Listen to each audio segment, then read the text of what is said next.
Section 1 of Gray's Anatomy, Part 3. Section 1. Angiology, Introduction.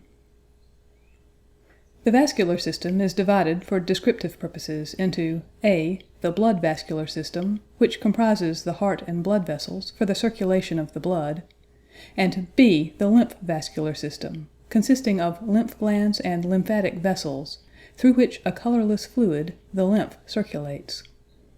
It must be noted, however, that the two systems communicate with each other and are intimately associated developmentally. The heart is the central organ of the blood vascular system and consists of a hollow muscle. By its contraction, the blood is pumped to all parts of the body through a complicated series of tubes termed arteries. The arteries undergo enormous ramification in their course throughout the body, and end in minute vessels called arterioles, which in their turn open into a close-meshed network of microscopic vessels termed capillaries.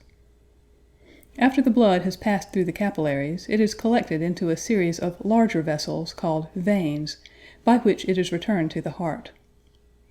The passage of the blood through the heart and blood vessels constitutes what is termed the circulation of the blood, of which the following is an outline. The human heart is divided by septa into right and left halves, and each half is further divided into two cavities, an upper termed the atrium, and a lower, the ventricle. The heart therefore consists of four chambers, two, the right atrium and right ventricle, forming the right half, and two, the left atrium and left ventricle, the left half. The right half of the heart contains venous or impure blood, the left, arterial or pure blood. The atria are receiving chambers, and the ventricles distributing ones.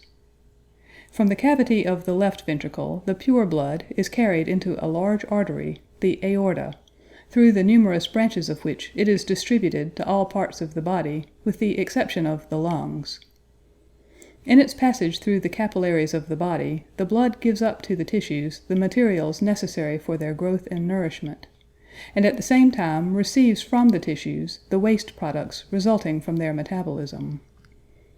In so doing, it is changed from arterial into venous blood, which is collected by the veins, and through them returned to the right atrium of the heart. From this cavity the impure blood passes into the right ventricle, and is thence conveyed through the pulmonary arteries to the lungs. In the capillaries of the lungs it again becomes arterialized, and is then carried to the left atrium by the pulmonary veins. From the left atrium it passes into the left ventricle, from which the cycle once more begins. The course of the blood from the left ventricle through the body, generally to the right side of the heart, constitutes the greater or systemic circulation, while its passage from the right ventricle through the lungs to the left side of the heart is termed the lesser or pulmonary circulation. It is necessary, however, to state that the blood which circulates through the spleen, pancreas, stomach, small intestine, and the greater part of the large intestine is not returned directly from these organs to the heart, but is conveyed by the portal vein to the liver. In the liver this vein divides, like an artery, and ultimately ends in capillary-like vessels, or sinusoids, from which the rootlets of a series of veins, called the hepatic veins, arise. These carry the blood into the inferior vena cava, whence it is conveyed to the right atrium. From this it will be seen that the blood contained in the portal vein passes through two sets of vessels. 1. The capillaries in the spleen, pancreas, stomach, etc., and 2. The sinusoids in the liver. The blood in the portal vein carries certain of the products of digestion, the carbohydrates, which are mostly taken up by the liver cells and stored as glycogen, and the protein products, which remain in solution and are carried into the general circulation to the various tissues and organs of the body. Speaking generally, the arteries may be said to contain pure, and the veins impure blood. This is true of the systemic, but not of the pulmonary vessels, since it has been seen that the impure blood is conveyed from the heart to the lungs by the pulmonary arteries, and the pure blood returned from the lungs to the heart by the pulmonary veins. Arteries, therefore, must be defined as vessels which convey blood from the heart, and veins as vessels which return blood to the heart. Structure of arteries. The arteries are composed of three coats, an internal or endothelial coat, tunica intima of Kuliker, a middle or muscular coat, tunica media, and an external or connective tissue coat, tunica adventitia. The two inner coats together are very easily separated from the external, as by the ordinary operation of tying a ligature around an artery. If a fine string be tied forcibly upon an artery and then taken off, the external coat will be found undivided, but the two inner coats are divided in the track of the ligature, and can easily be further dissected from the outer coat. The inner coat, tunica intima, can be separated from the middle by a little maceration, or it may be stripped off in small pieces. But on account of its friability, it cannot be separated as a complete membrane. It is a fine, transparent, colorless structure which is highly elastic, and, after death, is commonly corrugated into longitudinal wrinkles. The inner coat consists of 1. A layer of pavement endothelium, the cells of which are polygonal, oval, or fusiform, and have very distinct round or oval nuclei. This endothelium is brought into view most distinctly by staining with nitrate of silver. 2. A subendothelial layer, consisting of delicate connective tissue with branched cells lying in the interspaces of the tissue. In arteries of less than 2 mm in diameter, the subendothelial layer consists of a single stratum of stellate cells, and the connective tissue is only largely developed in vessels of a considerable size. 3. An elastic or fenestrated layer, which consists of a membrane containing a network of elastic fibers, having principally a longitudinal direction, and in which, under the microscope, small elongated apertures or perforations may be seen, giving it a fenestrated appearance. It was therefore called by Henle the fenestrated membrane. This membrane forms the chief thickness of the inner coat, and can be separated into several layers, some of which present the appearance of a network of longitudinal elastic fibers, and others a more membranous character, marked by pale lines having a longitudinal direction. In minute arteries the fenestrated membrane is a very thin layer, but in the larger arteries, and especially the aorta, it has a very considerable thickness. The middle coat, tunica media, is distinguished from the inner by its color and by the transverse arrangement of its fibers. In the smaller arteries it consists principally of plain muscle fibers in fine bundles, arranged in lamellae and disposed circularly around the vessel. These lamellae vary in number according to the size of the vessel, the smallest arteries having only a single layer, and those slightly larger 3 or 4 layers. It is to this coat that the thickness of the wall of the artery is mainly due. In the larger arteries, as the iliac, femoral, and carotid, elastic fibers unite to form lamellae which alternate with the layers of muscular fibers. These lamellae are united to one another by elastic fibers which pass between the muscular bundles, and are connected with the fenestrated membrane of the inner coat. In the largest arteries, as the aorta and innominate, the amount of elastic tissue is very considerable. In these vessels a few bundles of white connective tissue have also been found in the middle coat. The muscle fiber cells are about 50 microns in length, and contain well-marked rod-shaped nuclei, which are often slightly curved. The external coat, tunica adventitia, consists mainly of fine and closely felted bundles of white connective tissue, but also contains elastic fibers in all but the smallest arteries. The elastic tissue is much more abundant next the tunica media, and it is sometimes described as forming here, between the adventitia and media, a special layer, the tunica elastica externa of Henle. This layer is most marked in arteries of medium size. In the largest vessels the external coat is relatively thin, but in small arteries it is of greater proportionate thickness. In the smaller arteries it consists of a single layer of white connective tissue and elastic fibers, while in the smallest arteries, just above the capillaries, the elastic fibers are wanting, and the connective tissue of which the coat is composed becomes more nearly homogeneous the nearer it approaches the capillaries, and is gradually reduced to a thin membranous envelope which finally disappears. Some arteries have extremely thin walls in proportion to their size. This is especially the case in those situated in the cavity of the cranium and vertebral canal, the difference depending on the thinness of the external and middle coats. The arteries, in their distribution throughout the body, are included in thin fibro-areolar investments, which form their sheaths. The vessel is loosely connected with its sheath by delicate areolar tissue, and the sheath usually encloses the accompanying veins, and sometimes a nerve. Some arteries, as those in the cranium, are not included in sheaths. All the larger arteries, like the other organs of the body, are supplied with blood vessels.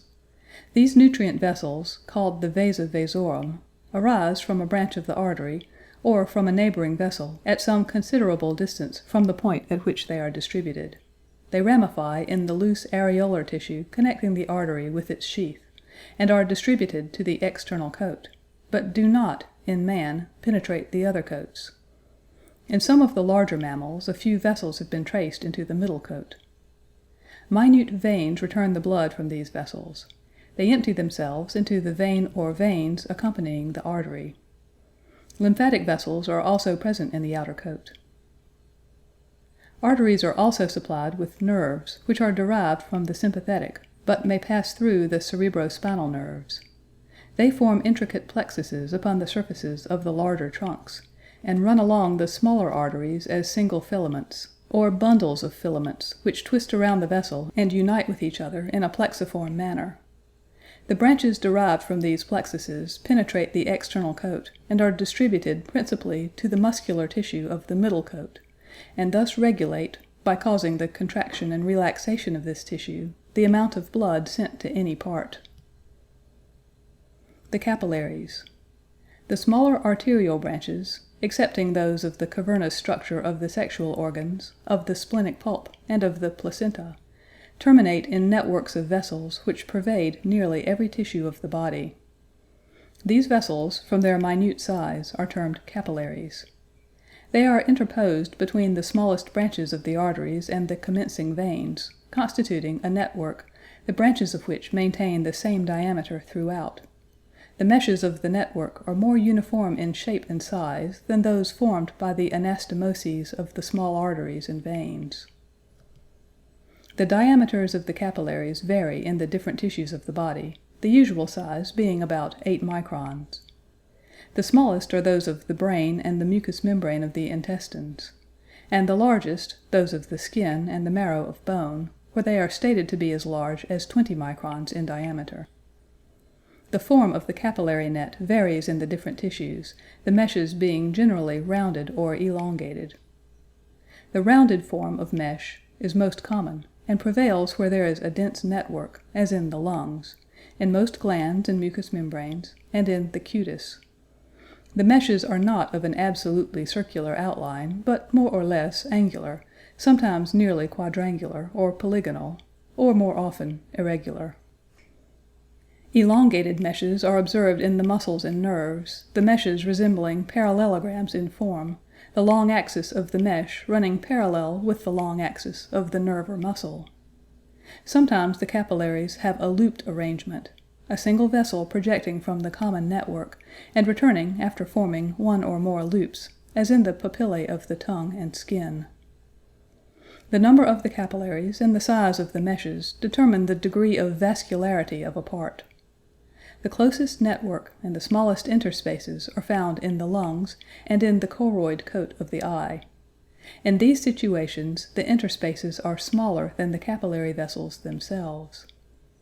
In the intertubular plexus of the kidney, in the conjunctiva, and in the cutis, the interspaces are from 3 to 4 times as large as the capillaries which form them, and in the brain from 8 to 10 times as large as the capillaries in their long diameters, and from 4 to 6 times as large in their transverse diameters. In the adventitia of arteries, the width of the meshes is 10 times that of the capillary vessels. As a general rule, the more active the function of the organ, the closer is its capillary net, and the larger its supply of blood. The meshes of the network are very narrow in all growing parts, in the glands, and in the mucous membranes, wider in bones and ligaments which are comparatively inactive. Blood vessels are nearly altogether absent in tendons, in which very little organic change occurs after their formation. In the liver, the capillaries take a more or less radial course toward the intralobular vein, and their walls are incomplete, so that the blood comes into direct contact with the liver cells. These vessels in the liver are not true capillaries, but sinusoids. They are developed by the growth of columns of liver cells into the blood spaces of the embryonic organ. Structure. The wall of a capillary consists of a fine transparent endothelial layer composed of cells joined edge to edge by an interstitial cement substance and continuous with the endothelial cells which line the arteries and veins. When stained with nitrate of silver, the edges which bound the epithelial cells are brought into view. These cells are of large size and of an irregular polygonal or lanceolate shape, each containing an oval nucleus which may be displayed by carmine or hematoxylin. Between their edges, at various points of their meeting, roundish dark spots are sometimes seen which have been described as stomata, though they are closed by intercellular substance. They have been believed to be the situations through which the colorless corpuscles of the blood, when migrating from the blood vessels, emerge. But this view, though probable, is not universally accepted. Collisal describes these cells as having a rather more complex structure. He states that each consists of 2 parts, of hyaline ground plates, and of a protoplasmic granular part, in which is embedded the nucleus, on the outside of the ground plates. The hyaline internal coat of the capillaries does not form a complete membrane, but consists of plates which are inelastic, and though in contact with each other are not continuous. When, therefore, the capillaries are subjected to intravascular pressure, the plates become separated from each other. The protoplasmic portions of the cells, on the other hand, are united together. In some organs, for example the glomeruli of the kidneys, intercellular cement cannot be demonstrated in the capillary wall, and the cells are believed to form a syncytium. In many situations, a delicate sheath or envelope of branched nucleated connective tissue cells is found around the simple capillary tube, particularly in the larger ones, and in other places, especially in the glands, the capillaries are invested with retiform connective tissue. Sinusoids.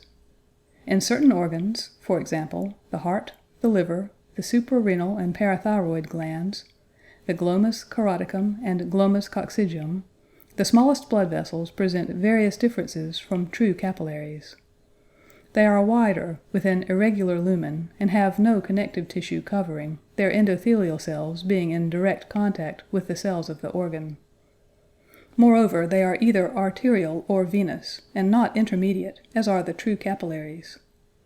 These vessels have been called sinusoids by Minot. They are formed by columns of cells or trabeculae pushing their way into a large blood vessel or blood space and carrying its endothelium before them. At the same time, the wall of the vessel or space grows out between the cell columns. Structure of veins. The veins, like the arteries, are composed of 3 coats, internal, middle, and external. And these coats are, with the necessary modifications, analogous to the coats of the arteries, the internal being the endothelial, the middle the muscular, and the external the connective tissue or areolar. The main difference between the veins and the arteries is in the comparative weakness of the middle coat in the former. In the smallest veins the 3 coats are hardly to be distinguished.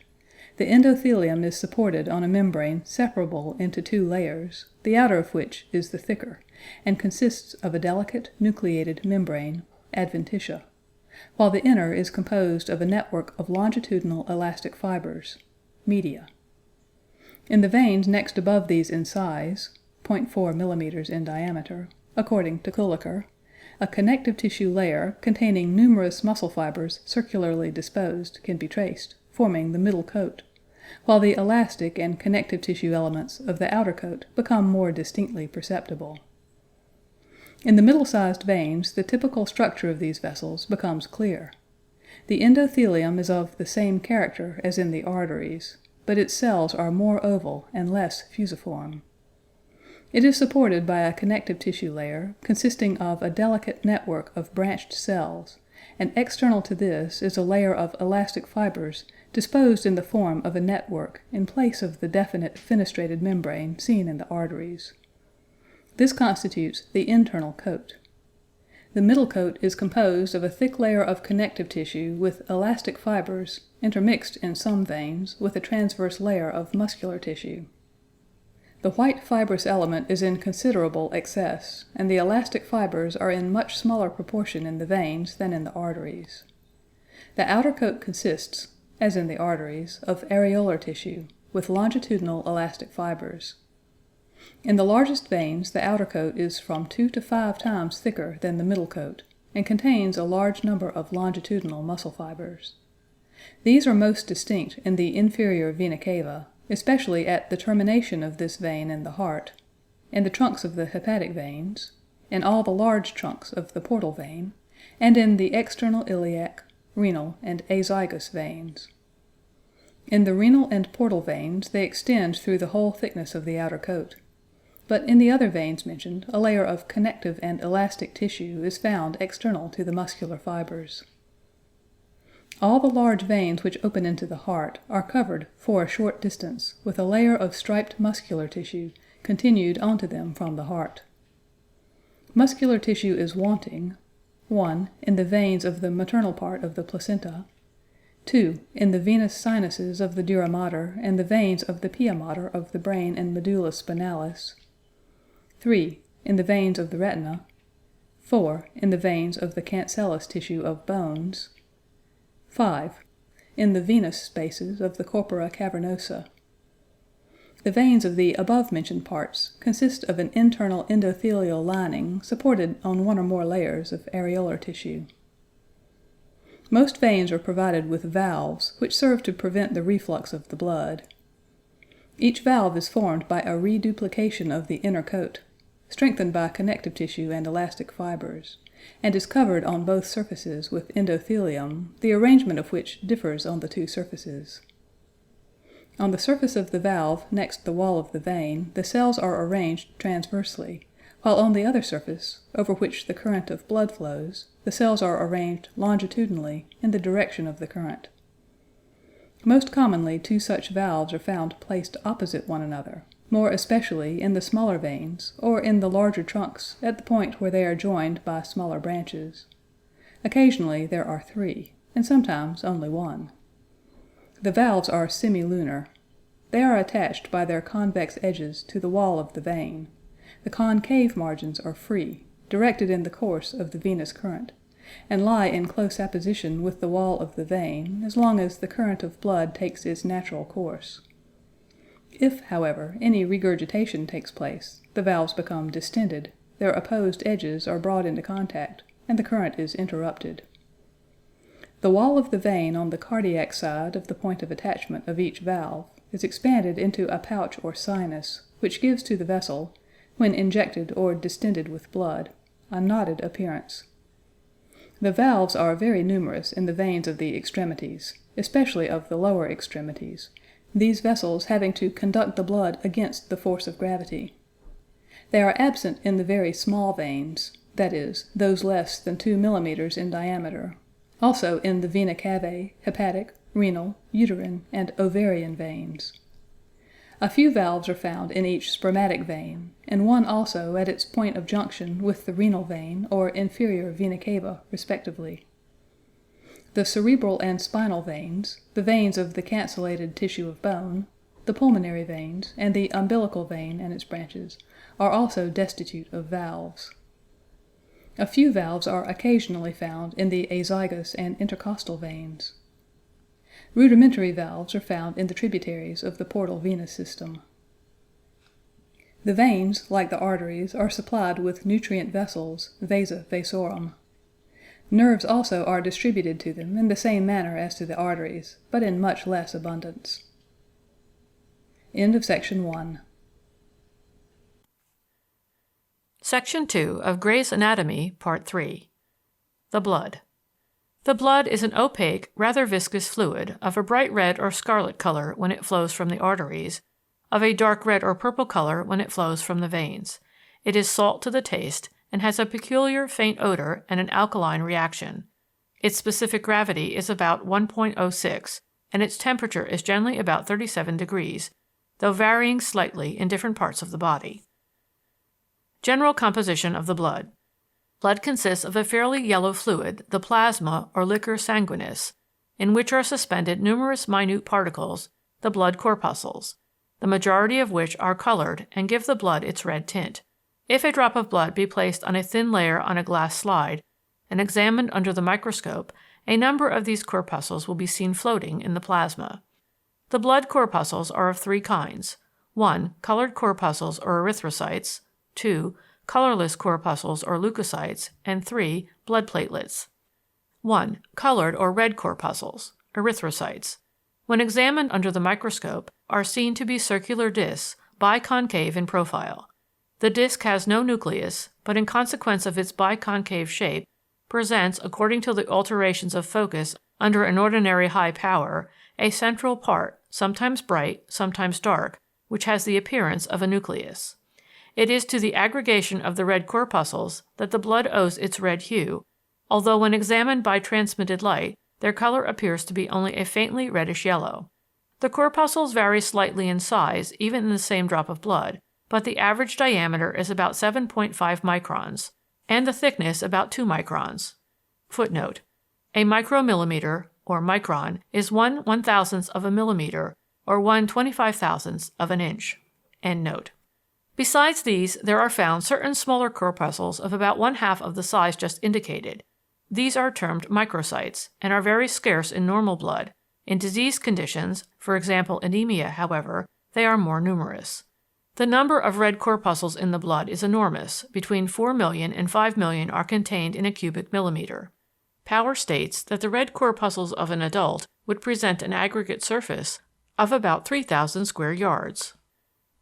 If the web of a living frog's foot be spread out and examined under the microscope, the blood is seen to flow in a continuous stream through the vessels, and the corpuscles show no tendency to adhere to each other or to the wall of the vessel.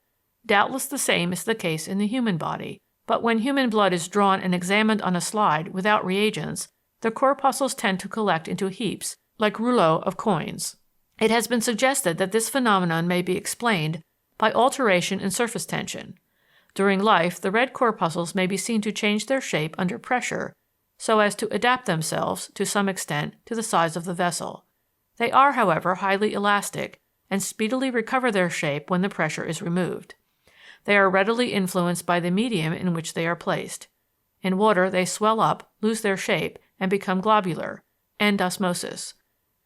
Subsequently, the hemoglobin is dissolved out, and the envelope can barely be distinguished as a faint circular outline. Solutions of salt or sugar, denser than the plasma, give them a stellate or crenated appearance, exosmosis. But the usual shape may be restored by diluting the solution to the same tonicity as the plasma. The crenated outline may be produced as the first effect of the passage of an electric shock. Subsequently, if sufficiently strong, the shock ruptures the envelope. A solution of salt, isotonic with the plasma, merely separates the blood corpuscles mechanically without changing their shape. Two views are held with regard to the structure of the erythrocytes.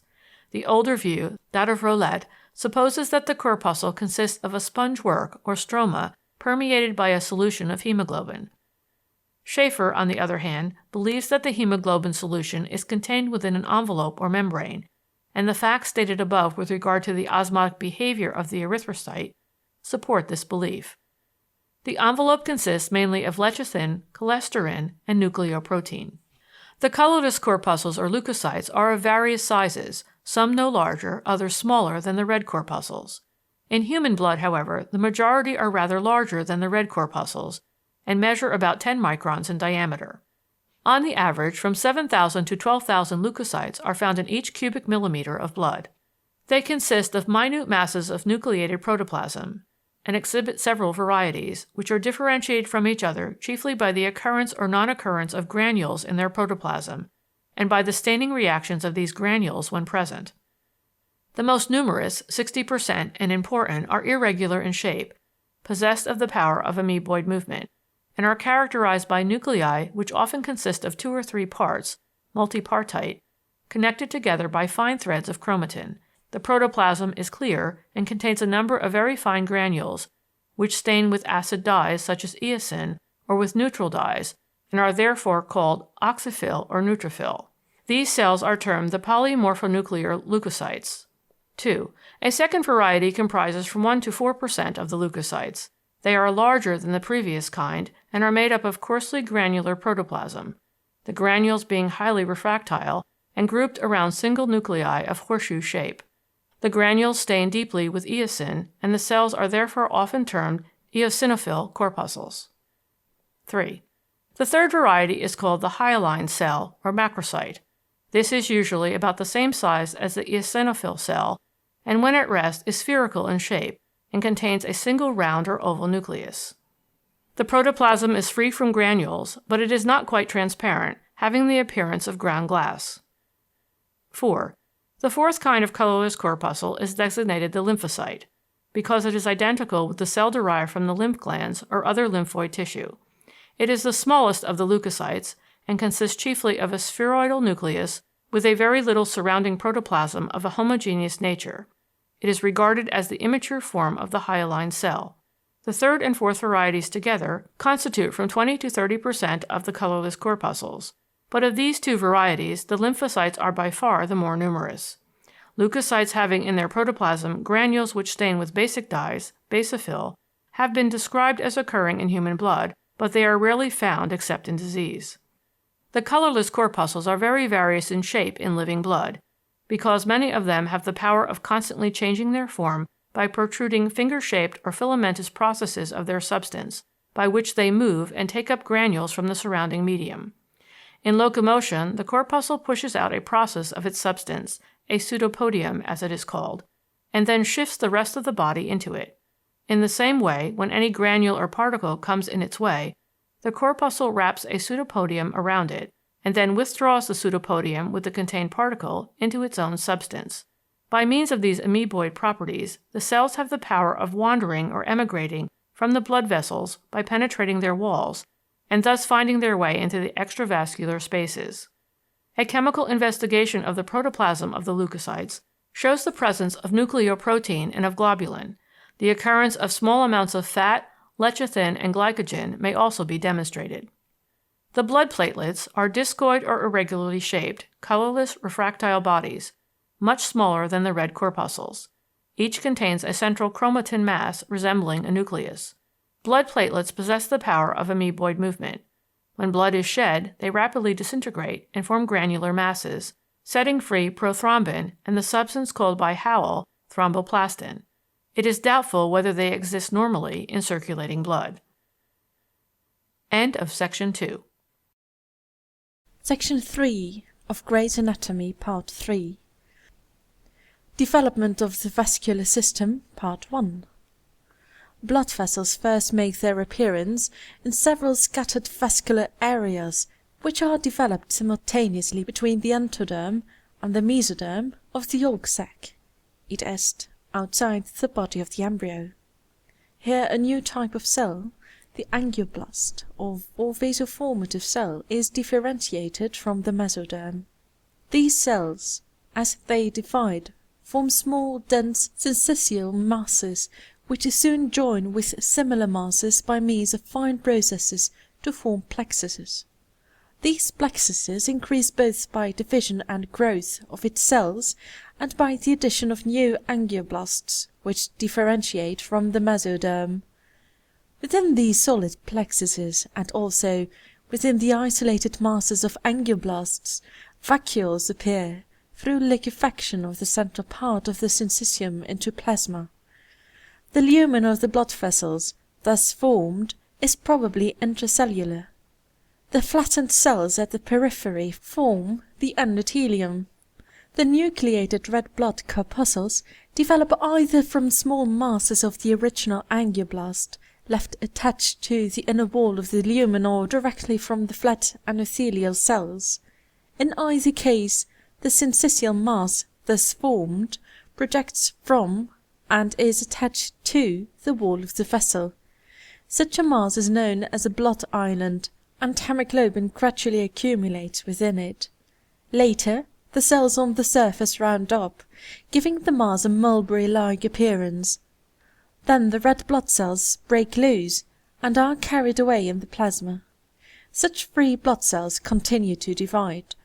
The term blood island was originally used for the syncytial masses of angioblasts found in the area vasculosa, but it is probably best to limit the term to the masses within the lumen from which the red blood cells arise, as Sabin has done. Blood islands have been seen in the area vasculosa, in the omphalosamenteric vein and arteries, and in the dorsal aorta. The differentiation of angioblasts from the mesoderm occurs not only in the area vasculosa, but within the embryo, and probably most of the larger blood vessels are developed in situ in this manner. This process of the differentiation of angioblasts from the mesoderm probably ceases in different regions of the embryo at different periods, and after its cessation new vessels are formed by sprouts from vessel already laid down in the form of capillary plexuses. The first rudiment of the heart appears as a pair of tubular vessels which are developed in the splanchnople of the pericardial area. These are named the primitive aortae, and a direct continuity is soon established between them and the vessels of the yolk sac. Each receives anteriorly a vein, the vitelline vein, from the yolk sac, and is prolonged backward on the lateral aspect of the notochord under the name of the dorsal aorta. The dorsal aortae give branches to the yolk sac, and are continued backward through the body stalk, as the umbilical arteries to the villi of the chorion. Ethernet describes the circulation in an embryo, which he estimates to be about 13 days old. The rudiment of the heart is situated immediately below the foregut, and consists of a short stem. It gives off two vessels, the primitive aortae, which run backward, one on either side of the notochord, and then pass into the body stalk, along which they are carried to the chorion. From the chorionic villi, the blood is returned by a pair of umbilical veins, which unite in the body stalk to form a single vessel and subsequently encircle the mouth of the yolk sac and open into the heart. At the junction of the yolk sac and body stalk, each vein is joined by a branch from the vascular plexus of the yolk sac. From his observations, it seems that in the human embryo the chorionic circulation is established before that on the yolk sac. By the forward growth and flexure of the head, the pericardial area and the anterior portions of the primitive aortae are folded backward on the ventral aspect of the foregut, and the original relation of the somatopleur and splanchnopleur layers of the pericardial area is reversed. Each primitive aorta now consists of a ventral and a dorsal part connected anteriorly by an arch. These three parts are named respectively the anterior ventral aorta, the dorsal aorta, and the first cephalic arch.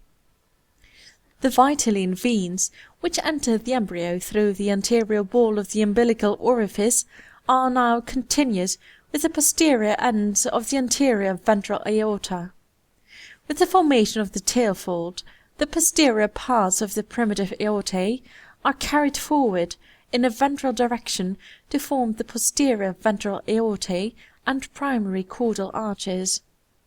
In the pericardial region, the two primitive aortae grow together and fuse to form a single tubular heart, the posterior end of which receives the two vitelline veins, while from its anterior end the two anterior ventral aortae emerge.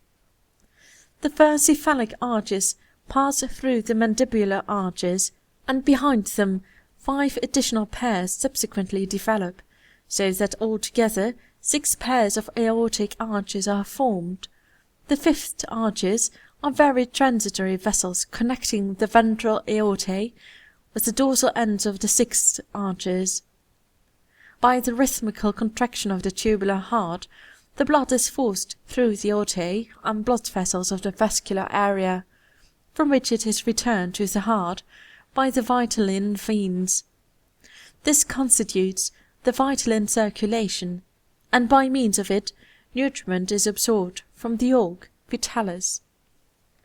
The vitelline veins at first open separately into the posterior end of the tubular heart, but after a time their terminal portions fuse to form a single vessel.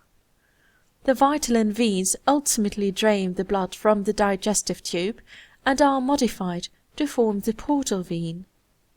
This is caused by the growth of the liver, which interrupts their direct continuity with the heart, and the blood returned by them circulates through the liver before reaching the heart.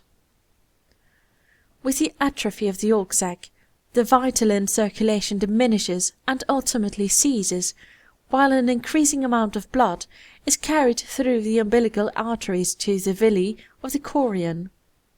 Subsequently, as the non-placental chorionic villi atrophy, their vessels disappear, and then the umbilical arteries convey the whole of their contents to the placenta, whence it is returned to the heart by the umbilical veins. In this manner the placental circulation is established, and by means of it nutritive materials are absorbed from and waste products given up to the maternal blood. The umbilical veins, like the vitelline, undergo interruption in the developing liver, and the blood returned by them passes through this organ before reaching the heart. Ultimately, the right umbilical vein shrivels up and disappears.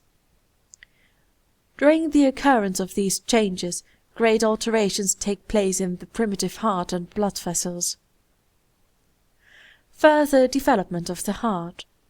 Between the endothelial lining and the outer wall of the heart, there exists for a time an intricate trabecular network of mesodermal tissue from which, at a later stage, the musculi papillaris, chordae tenonii, and trabeculae are developed.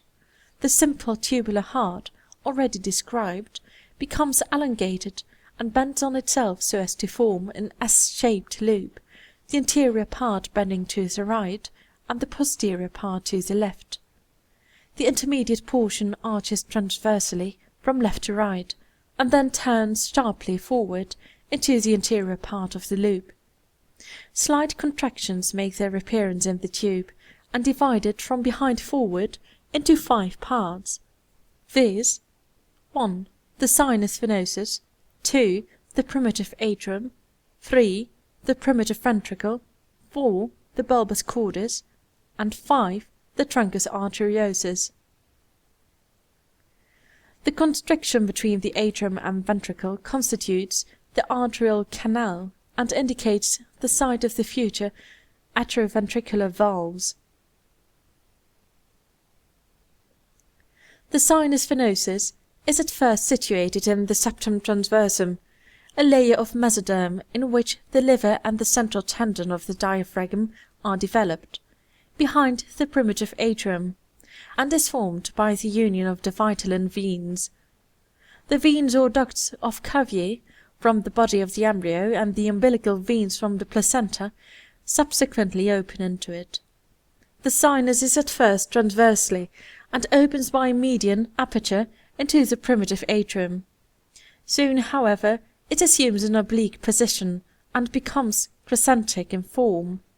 Its right half or horn increases more rapidly than the left, and the opening into the atrium now communicates with the right portion of the atrial cavity. The right horn and transverse portion of the sinus ultimately become incorporated with and form a part of the adult right atrium, the line of union between it and the auricula being indicated in the interior of the atrium by a vertical crest, the crista terminalis of His. The left horn, which ultimately receives only the left duct of Cuvier, persists as the coronary sinus.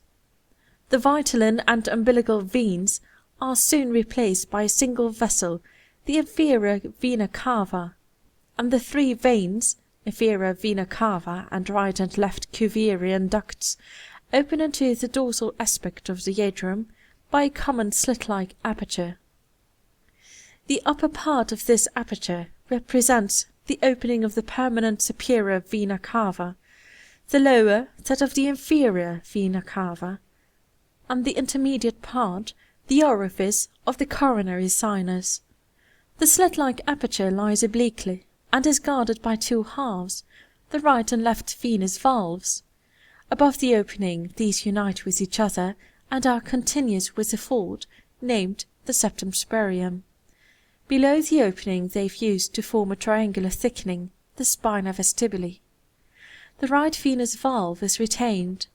A small septum, the sinus septum, grows from the posterior wall of the sinus venosus, diffused with the valve, and divided into two parts, an upper, the valve of the inferior vena cava, and a lower, the valve of the coronary sinus.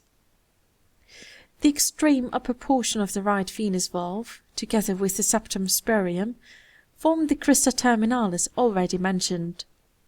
The upper and middle thirds of the left venous valve disappear. The lower third is continued into the spina vestibuli, and later fuses with the septum secundum of the atria, and takes part in the formation of the limbus fossae ovalis. The atrial canal is at first a short straight tube connecting the atrial with the ventricular portion of the heart, but its growth is relatively slow, and it becomes overlapped by the atria and ventricles, so that its position on the surface of the heart is indicated only by an annular constriction. Its lumen is reduced to a transverse slit, and two thickenings appear, one on its dorsal and another on its ventral wall, or endocardial cushions, as they are termed, project into the canal, and, meeting in the middle line, unite to form the septum intermedium, which divides the canal into two channels, the future right and left atrioventricular orifices. The primitive atrium grows rapidly and partially encircles the bulbus cordis. The groove against which the bulbus cordis lies is the first indication of a division into right and left atria. The cavity of the primitive atrium becomes subdivided into right and left chambers by a septum, the septum primum, which grows downward into the cavity. For a time the atria communicate with each other by an opening, the ostium primum of Born, below the free margin of the septum. This opening is closed by the union of the septum primum with the septum intermedium, and the communication between the atria is re-established through an opening which is developed in the upper part of the septum primum. This opening is known as a foramen ovale, ostium secundum of Born, and persists until birth. A second septum, the septum secundum, semilunar in shape, grows downward from the upper wall of the atrium immediately to the right of the primary septum and foramen ovale. Shortly after birth it fuses with the primary septum, and by this means the foramen ovale is closed. But sometimes the fusion is incomplete, and the upper part of the foramen remains patent. The limbus fossae ovalis denotes the free margin of the septum secundum. Issuing from each lung is a pair of pulmonary veins. Each pair unites to form a single vessel, and these in turn join in a common trunk which opens into the left atrium. Subsequently, the common trunk and the two vessels forming it expand and form the vestibule, or greater part of the atrium, the expansion reaching as far as the openings of the four vessels, so that in the adult all four veins open separately into the left atrium. The primitive ventricle becomes divided by a septum, the septum inferius or ventricular septum, which grows upward from the lower part of the ventricle its position being indicated on the surface of the heart by a furrow. Its dorsal part increases more rapidly than its ventral portion, and fuses with the dorsal part of the septum intermedium. For a time an interventricular foramen exists above its ventral portion, but this foramen is ultimately closed by the fusion of the aortic septum with the ventricular septum. When the heart assumes its S-shaped form, the bulbus cordis lies ventral to and in front of the primitive ventricle. The adjacent walls of the bulbus cordis and ventricle approximate, fuse, and finally disappear, and the bulbus cordis now communicates freely with the right ventricle, while the junction of the bulbus with the truncus arteriosus is brought directly ventral to and applied to the atrial canal. By the upgrowth of the ventricular septum, the bulbus cordis is in great measure separated from the left ventricle, but remains an integral part of the right ventricle, of which it forms the infundibulum. The truncus arteriosus and bulbus cordis are divided by the aortic septum. This makes its appearance in three portions. 1. Two distal ridge-like thickenings project into the lumen of the tube. These increase in size and ultimately meet and fuse to form a septum, which takes a spiral course toward the proximal end of the truncus arteriosus. It divides the distal part of the truncus into two vessels, the aorta and pulmonary artery, which lie side by side above, but near the heart. The pulmonary artery is in front of the aorta. 2. 4 endocardial cushions appear in the proximal part of the truncus arteriosus in the region of the future semilunar valves. The manner in which these are related to the aortic septum is described below. 3. 2 endocardial thickenings, anterior and posterior, develop in the bulbus cordis and unite to form a short septum. This joins above with the aortic septum and below with the ventricular septum.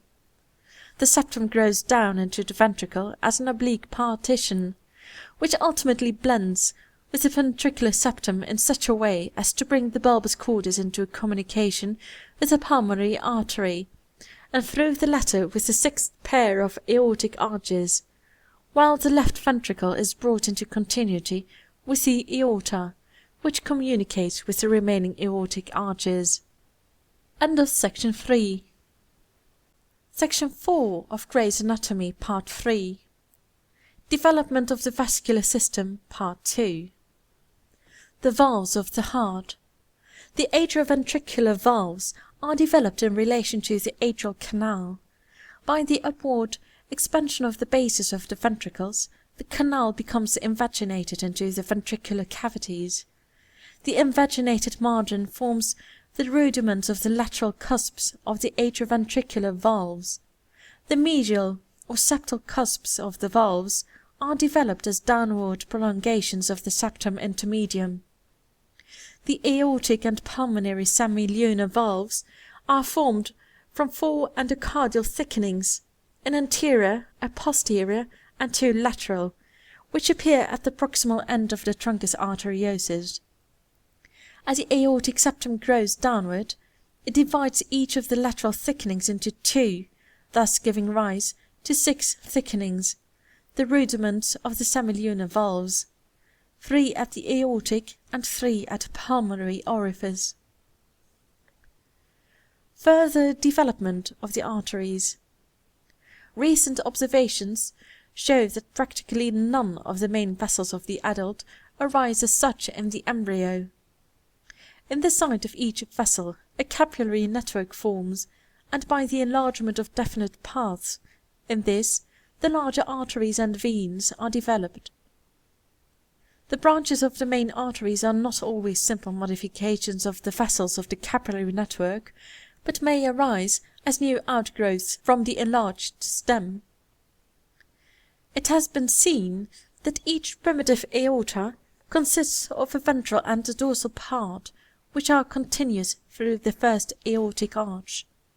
The dorsal aortae at first run backward, separately on either side of the notochord, but about the third week they fuse from about the level of the fourth thoracic to that of the fourth lumbar segment to form a single trunk, the descending aorta. The first aortic arches run through the mandibular arches, and behind them 5 additional pairs are developed within the visceral arches, so that, in all, 6 pairs of aortic arches are formed. The first and second arches pass between the ventral and dorsal aortae, while the others arise at first by a common trunk from the truncus arteriosus, but end separately in the dorsal aortae. As the neck elongates, the ventral aortae are drawn out, and the third and fourth arches arise directly from these vessels.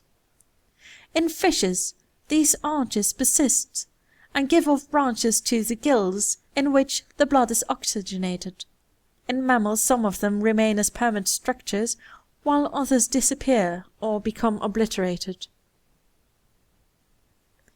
The anterior ventral aortae. These persist on both sides. The right forms a. the innominate artery, b. the right common and external carotid arteries. The left gives rise to a. the short portion of the aortic arch, which reaches from the origin of the innominate artery to that of the left common carotid artery, b. the left common and external carotid arteries. The aortic arches. The first and second arches disappear early, but the dorsal end of the second gives origin to the stapedial artery, a vessel which atrophies in man but persists in some mammals. It passes through the ring of the stapes and divides into supraorbital, infraorbital, and mandibular branches, which follow the 3 divisions of the trigeminal nerve. The infraorbital and mandibular arise from a common stem, the terminal part of which anastomoses with the external carotid. On the obliteration of the stapedial artery, this anastomosis enlarges and forms the internal maxillary artery, and the branches of the stapedial artery are now branches of this vessel. The common stem of the infraorbital and mandibular branches passes between the 2 roots of the auriculotemporal nerve and becomes the middle meningeal artery. The original supraorbital branch of the stapedial is represented by the orbital twigs of the middle meningeal.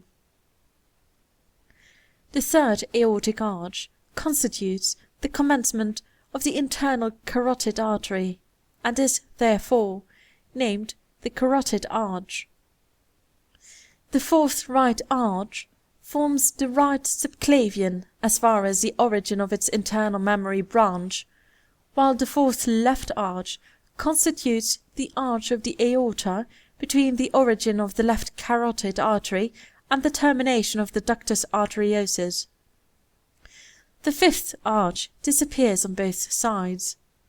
The sixth right arch disappears. The sixth left arch gives off the pulmonary arteries and forms the ductus arteriosus. This duct remains pervious during the whole of fetal life, but is obliterated a few days after birth. Hiss showed that in the early embryo the right and left arches each gives a branch to the lungs, but that later both pulmonary arteries take origin from the left arch. The dorsal aortae persist and form the continuations of the internal carotid arteries. These arteries pass to the brain, and each divides into an anterior and a posterior branch, the former giving off the ophthalmic and the anterior and middle cerebral arteries, while the latter turns back and joins the cerebral part of the vertebral artery. Behind the third arch, the right dorsal aorta disappears as far as the point where the 2 dorsal aortae fuse to form the descending aorta. The part of the left dorsal aorta between the third and fourth arches disappears, while the remainder persists to form the descending part of the arch of the aorta. A constriction, the aortic isthmus, is sometimes seen in the aorta between the origin of the left subclavian and the attachment of the ductus arteriosus. Sometimes the right subclavian artery arises from the aortic arch distal to the origin of the left subclavian and passes upward and to the right behind the trachea and esophagus. This condition may be explained by the persistence of the right dorsal aorta and the obliteration of the fourth right arch. In birds, the fourth right arch forms the arch of the aorta. In reptiles, the fourth arch on both sides persists and gives rise to the double aortic arch in these animals. The heart originally lies on the ventral aspect of the pharynx, immediately behind the stomacheum. With the elongation of the neck and the development of the lungs, it recedes within the thorax, and as a consequence, the anterior ventral aortae are drawn out, and the original position of the fourth and fifth arches is greatly modified. Thus, on the right side, the fourth recedes to the root of the neck, while on the left side it is withdrawn within the thorax. The recurrent nerves originally pass to the larynx under the sixth pair of arches, and are therefore pulled backward with the descent of these structures, so that in the adult the left nerve hooks around the ligamentum arteriosum. Owing to the disappearance of the fifth and sixth right arches, the right nerve hooks around that immediately above them, i.e., the commencement of the subclavian artery. Segmental arteries arise from the primitive dorsal aortae and course between successive segments. The seventh segmental artery is of special interest, since it forms the lower end of the vertebral artery, and when the forelimb bud appears, sends a branch to it, the subclavian artery. From the seventh segmental arteries, the entire left subclavian and the greater part of the right subclavian are formed. The second pair of segmental arteries accompany the hypoglossal nerves to the brain, and are named the hypoglossal arteries. Each sends forward a branch which forms the cerebral part of the vertebral artery and anastomoses with the posterior branch of the internal carotid. The two vertebrals unite on the ventral surface of the hindbrain to form the basilar artery. Later, the hypoglossal artery atrophies, and the vertebral is connected with the first segmental artery. The cervical part of the vertebral is developed from a longitudinal anastomosis between the first 7 segmental arteries, so that the seventh of these ultimately becomes the source of the artery. As a result of the growth of the upper limb, the subclavian artery increases greatly in size, and the vertebral then appears to spring from it. Recent observations show that several segmental arteries contribute branches to the upper limb bud and form in it a free capillary anastomosis. Of these branches, only one, viz., that derived from the seventh segmental artery, persists to form the subclavian artery. The subclavian artery is prolonged into the limb under the names of the axillary and brachial arteries, and these together constitute the arterial stem for the upper arm. The direct continuation of this stem in the forearm is a volar interosseous artery. A branch which accompanies the median nerve soon increases in size and forms the main vessel, median artery, of the forearm, while the volar interosseous diminishes. Later, the radial and ulnar arteries are developed as branches of the brachial part of the stem, and coincidentally with their enlargement the median artery recedes. Occasionally it persists as a vessel of some considerable size, and then accompanies the median nerve into the palm of the hand.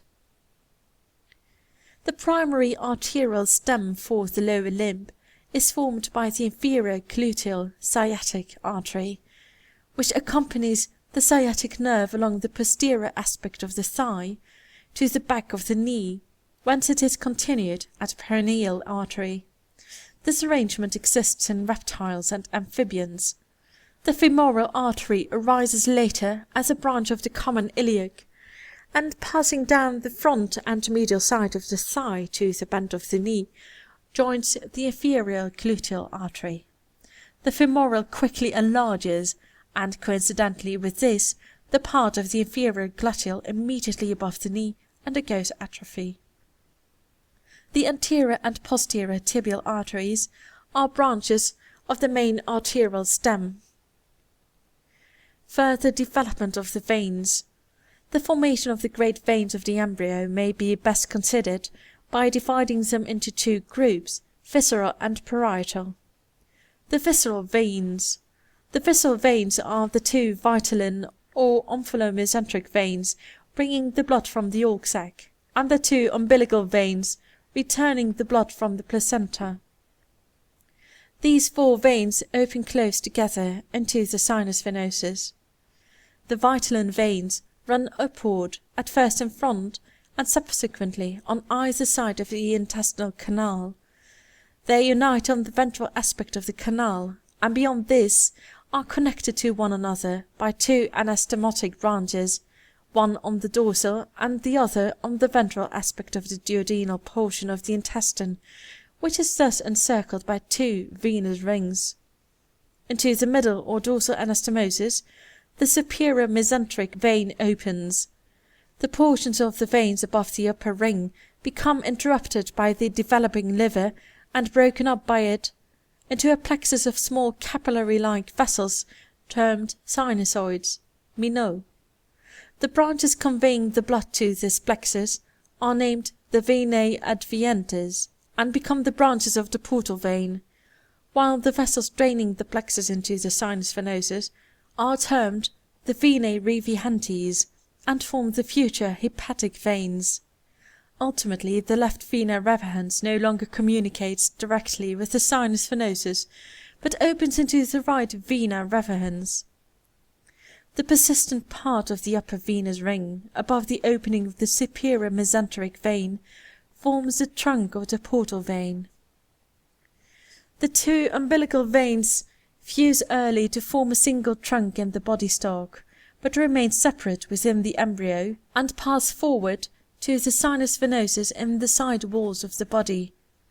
Like the vitelline veins, their direct connection with the sinus venosus becomes interrupted by the developing liver, and thus, at this stage, the whole of the blood from the yolk sac and placenta passes through the substance of the liver before it reaches the heart.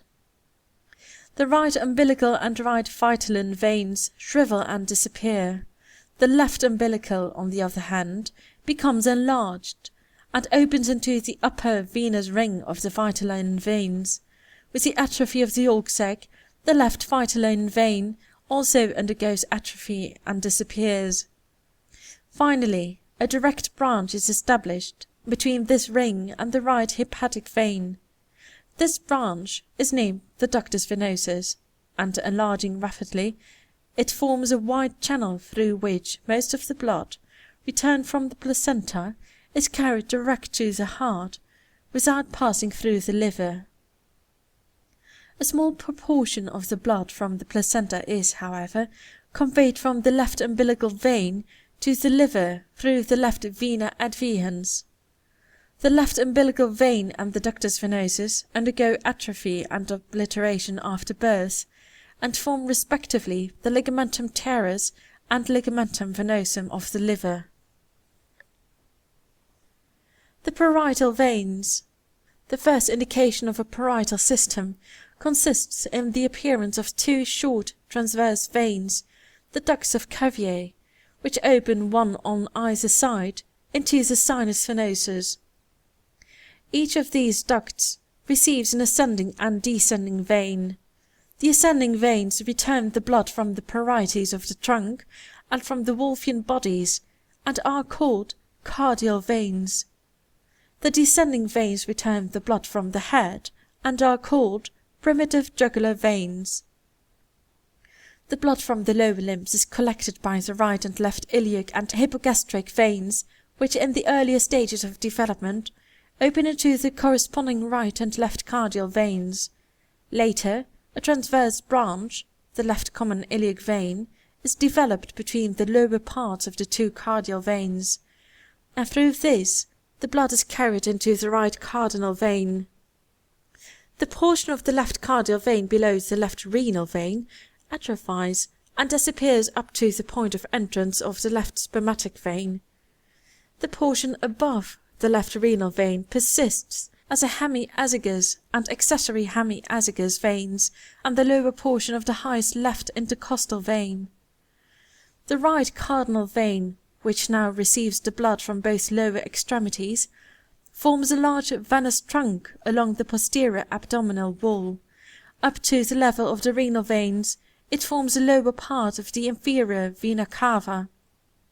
Above the level of the renal veins, the right cardinal vein persists as an azygous vein and receives the right intercostal veins, while the hemiazygous veins are brought into communication with it by the development of transverse branches in front of the vertebral column. Inferior vena cava. The development of the inferior vena cava is associated with the formation of two veins, the subcardinal veins. These lie parallel to and on the ventral aspect of the cardinal veins, and originate as longitudinal anastomosing channels which link up the tributaries from the mesentery to the cardinal veins. They communicate with the cardinal veins above and below, and also by a series of transverse branches. The two subcardinals are for a time connected with each other in front of the aorta by cross branches, but these disappear and are replaced by a single transverse channel at a level where the renal veins join the cardinals, and at the same level a cross-communication is established on either side between the cardinal and subcardinal. The portion of the left subcardinal behind this cross-communication disappears, while that in front, i.e. the pre-renal part, forms a connection with the ductus venosus at a point of opening of the hepatic veins, and rapidly enlarging, receives the blood from the post-renal part of the right cardinal through the cross-communication referred to. In this manner, a single trunk, the inferior vena cava, is formed, and consists of the proximal part of the ductus venosus, the pre-renal part of the right subcardinal vein, the post-renal part of the right cardinal vein, and the cross branch which joins these two veins. The left subcardinal disappears, except the part immediately in front of the renal vein, which is retained as a left suprarenal vein. The spermatic or ovarian vein opens into the post-renal of the corresponding cardinal vein. This portion of the right cardinal, as already explained, forms the lower part of the inferior vena cava, so that the right spermatic opens directly into that vessel. The post-renal segment of the left cardinal disappears, with the exception of the portion between the spermatic and renal vein, which is retained as a terminal part of the left spermatic vein. In consequence of the atrophy of the Wolffian bodies, the cardinal veins diminish in size. The primitive jugular veins, on the other hand, become enlarged, owing to the rapid development of the head and brain. They are further augmented by receiving the veins subclavian from the upper extremities, and so come to form the chief veins of the Cuvierian ducts. These ducts gradually assume an almost vertical position in consequence of the descent of the heart into the thorax. The right and left Cuvierian ducts are originally of the same diameter, and are frequently termed the right and left superior venae cavae. By the development of a transverse branch, the left innominate vein, between the two primitive jugular veins, the blood is carried across from the left to the right primitive jugular. The portion of the right primitive jugular vein between the left innominate and the azygous vein forms the upper part of the superior vena cava of the adult. The lower part of this vessel, i.e., below the entrance of the azygous vein, is formed by the right Cuvierian duct. Below the origin of the transverse branch, the left primitive jugular vein and left cuvierian duct atrophy, the former constituting the upper part of the highest left intercostal vein, while the latter is represented by the ligament of the left vena cava, vestigial fold of Marshall, and the oblique vein of the left atrium, oblique vein of Marshall. Both right and left superior venae cavae are present in some animals, and are occasionally found in the adult human being. The oblique vein of the left atrium passes downward across the back of the left atrium to open into the coronary sinus, which, as already indicated, represents the persistent left horn of the sinus venosus. Venous sinuses of the dura mater. The primary arrangement for drainage of the capillaries of the head consists of a primary head vein which starts in the region of the midbrain and runs caudalward along the side of the brain tube to terminate at the duct of Cuvier. The primary head vein drains three plexuses of capillaries, the anterior dural plexus, the middle dural plexus, and the posterior dural plexus. The growth of the cartilaginous capsule of the ear and the growth and alteration in form of the brain bring about changes in this primary arrangement. Owing to the growth of the otic capsule and middle ear, the course of the primary head vein becomes unfavorable, and a segment of it becomes obliterated. To make the necessary adjustment, an anastomosis is established above the otic capsule, and the middle plexus drains into the posterior plexus. Then the anterior plexus fuses with the middle plexus, and drains through it and the newly established channel dorsal to the otic capsule. All that remains of the primary head vein is a cardinal portion or internal jugular, and the part in the region of the trigeminal nerve which may be called the cavernous sinus. Into it drain the orbital veins. The drainage from the cavernous sinus is now upward through the original trunk of the middle plexus, which is now the superior petrosal sinus, into the newly established dorsal channel. This dorsal channel is a transverse sinus. The inferior petrosal sinus appears later.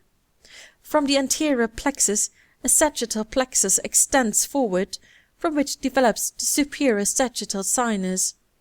The straight sinus is formed in the ventral part of the sagittal plexus. As the hemispheres extend backward, these sinuses elongate by incorporating the more caudal loops of the plexus. The anterior part of the sinus is completed first. The external jugular vein at first drains the region behind the ear, posterior auricular, and enters the primitive jugular as a lateral tributary. A group of veins from the face and lingual region converge to form a common vein, the linguofacial, which also terminates in the primitive jugular. Later, cross communication developed between the external jugular and the linguofacial, with the result that a posterior group of facial veins is transferred to the external jugular. End of Section 4. Section 5 of Gray's Anatomy, Part 3. The Thoracic Cavity. The heart and lungs are situated in the thorax, the walls of which afford them protection. The heart lies between the two lungs and is enclosed within a fibrous bag, the pericardium, while each lung is invested by a serous membrane, the pleura. The skeleton of the thorax and the shape and boundaries of the cavity have already been described. The cavity of the thorax. The capacity of the cavity of the thorax does not correspond with its apparent size externally, because 1. The space enclosed by the lower ribs is occupied by some of the abdominal viscera, and 2. The cavity extends above the anterior parts of the first ribs into the neck. The size of the thoracic cavity is constantly varying during life with the movements of the ribs and diaphragm, and with the degree of distension of the abdominal viscera. From the collapsed state of the lungs, as seen when the thorax is opened in the dead body, it would appear as if the viscera only partly filled the cavity, but during life there is no vacant space, that which is seen after death being filled up by the expanded lungs. The upper opening of the thorax. The parts which pass through the upper opening of the thorax are, from before backward, in or near the middle line, the sternohyoideus and sternothyroideus muscles, the remains of the thymus, the inferior thyroid veins, the trachea, esophagus, thoracic duct, and the longus colli muscles. At the sides, the innominate artery, the left common carotid, left subclavian and internal mammary arteries, and the costo-cervical trunks, the innominate veins, the vagus, cardiac, phrenic, and sympathetic nerves, the greater parts of the anterior divisions of the first thoracic nerves, and the recurrent nerve of the left side. The apex of each lung, covered by the pleura, also projects through this aperture, a little above the level of the sternal end of the first rib. The lower opening of the thorax. The lower opening of the thorax is wider transversely than from before backward. It slopes obliquely downward and backward, so that the thoracic cavity is much deeper behind than in front. The diaphragm closes the opening and forms the floor of the thorax. The floor is flatter at the center than at the sides, and higher on the right side than on the left. In the dead body the right side reaches the level of the upper border of the fifth costal cartilage, while the left extends only to the corresponding part of the sixth costal cartilage. From the highest point on each side the floor slopes suddenly downward to the costal and vertebral attachments of the diaphragm. This slope is more marked behind than in front, so that only a narrow space is left between the diaphragm and the posterior wall of the thorax. 4a. The pericardium. The pericardium is a conical fibroserous sac in which the heart and the roots of the great vessels are contained. It is placed behind the sternum and the cartilages of the third, fourth, fifth, sixth, and seventh ribs of the left side in the mediastinal cavity. In front, it is separated from the anterior wall of the thorax, in the greater part of its extent, by the lungs and pleurae, but a small area, somewhat variable in size, and usually corresponding with the left half of the lower portion of the body of the sternum and the medial ends of the cartilages of the fourth and fifth ribs of the left side, comes into direct relationship with the chest wall. The lower extremity of the thymus, in the child, is in contact with the front of the upper part of the pericardium. Behind, it rests upon the bronchi, the esophagus, the descending thoracic aorta, and the posterior part of the mediastinal surface of each lung.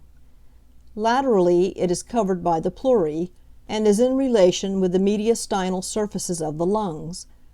The phrenic nerve, with its accompanying vessels, descends between the pericardium and pleura on either side. Structure of the pericardium. Although the pericardium is usually described as a single sac, an examination of its structure shows that it consists essentially of two sacs intimately connected with one another, but totally different in structure. The outer sac, known as the fibrous pericardium, consists of fibrous tissue. The inner sac, or serous pericardium, is a delicate membrane which lies within the fibrous sac and lines its walls. It is composed of a single layer of flattened cells resting on loose connective tissue. The heart invaginates the wall of the serous sac from above and behind, and practically obliterates its cavity, the space being merely a potential one. The fibrous pericardium forms a flask-shaped bag, the neck of which is closed by its fusion with the external coats of the great vessels, while its base is attached to the central tendon and to the muscular fibers of the left side of the diaphragm. In some of the lower mammals the base is either completely separated from the diaphragm or joined to it by some loose areolar tissue. In man, much of its diaphragmatic attachment consists of loose fibrous tissue which can be readily broken down, but over a small area the central tendon of the diaphragm and the pericardium are completely fused.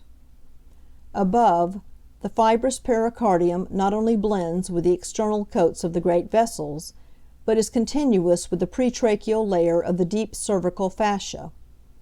By means of these upper and lower connections it is securely anchored within the thoracic cavity. It is also attached to the posterior surface of the sternum by the superior and inferior sterno-pericardiac ligaments, the upper passing to the manubrium, and the lower to the xiphoid process. The vessels receiving fibrous prolongations from this membrane are the aorta, the superior vena cava, the right and left pulmonary arteries, and the 4 pulmonary veins. The inferior vena cava enters the pericardium through the central tendon of the diaphragm and receives no covering from the fibrous layer. The serous pericardium is, as already stated, a closed sac which lines the fibrous pericardium and is invaginated by the heart. It therefore consists of a visceral and a parietal portion.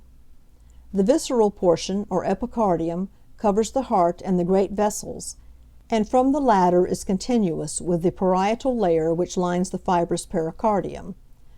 The portion which covers the vessels is arranged in the form of 2 tubes. The aorta and pulmonary artery are enclosed in one tube, the arterial mesocardium. The superior and inferior venae cavae and the 4 pulmonary veins are enclosed in a second tube, the venous mesocardium, the attachment of which to the parietal layer presents the shape of an inverted U. The cul-de-sac enclosed between the limbs of the U lies behind the left atrium and is known as the oblique sinus, while the passage between the venous and arterial mesocardia, that is, between the aorta and pulmonary artery in front and the atria behind, is termed the transverse sinus. The ligament of the left vena cava. Between the left pulmonary artery and subjacent pulmonary vein is a triangular fold of the serous pericardium. It is known as the ligament of the left vena cava, vestigial fold of Marshall. It is formed by the duplicature of the serous layer over the remnant of the lower part of the left superior vena cava, duct of Cuvier, which becomes obliterated during fetal life and remains as a fibrous band stretching from the highest left intercostal vein to the left atrium, where it is continuous with a small vein, the vein of the left atrium, oblique vein of Marshall, which opens into the coronary sinus. The arteries of the pericardium are derived from the internal mammary and its musculophrenic branch, and from the descending thoracic aorta. The nerves of the pericardium are derived from the vagus and phrenic nerves and the sympathetic trunks. End of Section 5. Section 6 of Gray's Anatomy, Part 3. The heart, core. The heart is a hollow muscular organ of a somewhat conical form. It lies between the lungs in the middle mediastinum, and is enclosed in the pericardium. It is placed obliquely in the chest behind the body of the sternum and adjoining parts of the rib cartilages, and projects farther into the left than into the right half of the thoracic cavity, so that about 1/3 of it is situated on the right, and 2/3 on the left of the median plane. Size. The heart in the adult measures about 12 cm in length, 8 to 9 cm in breadth at the broadest point, and 6 cm in thickness. Its weight in the male varies from 280 to 340 grams, in the female from 230 to 280 grams.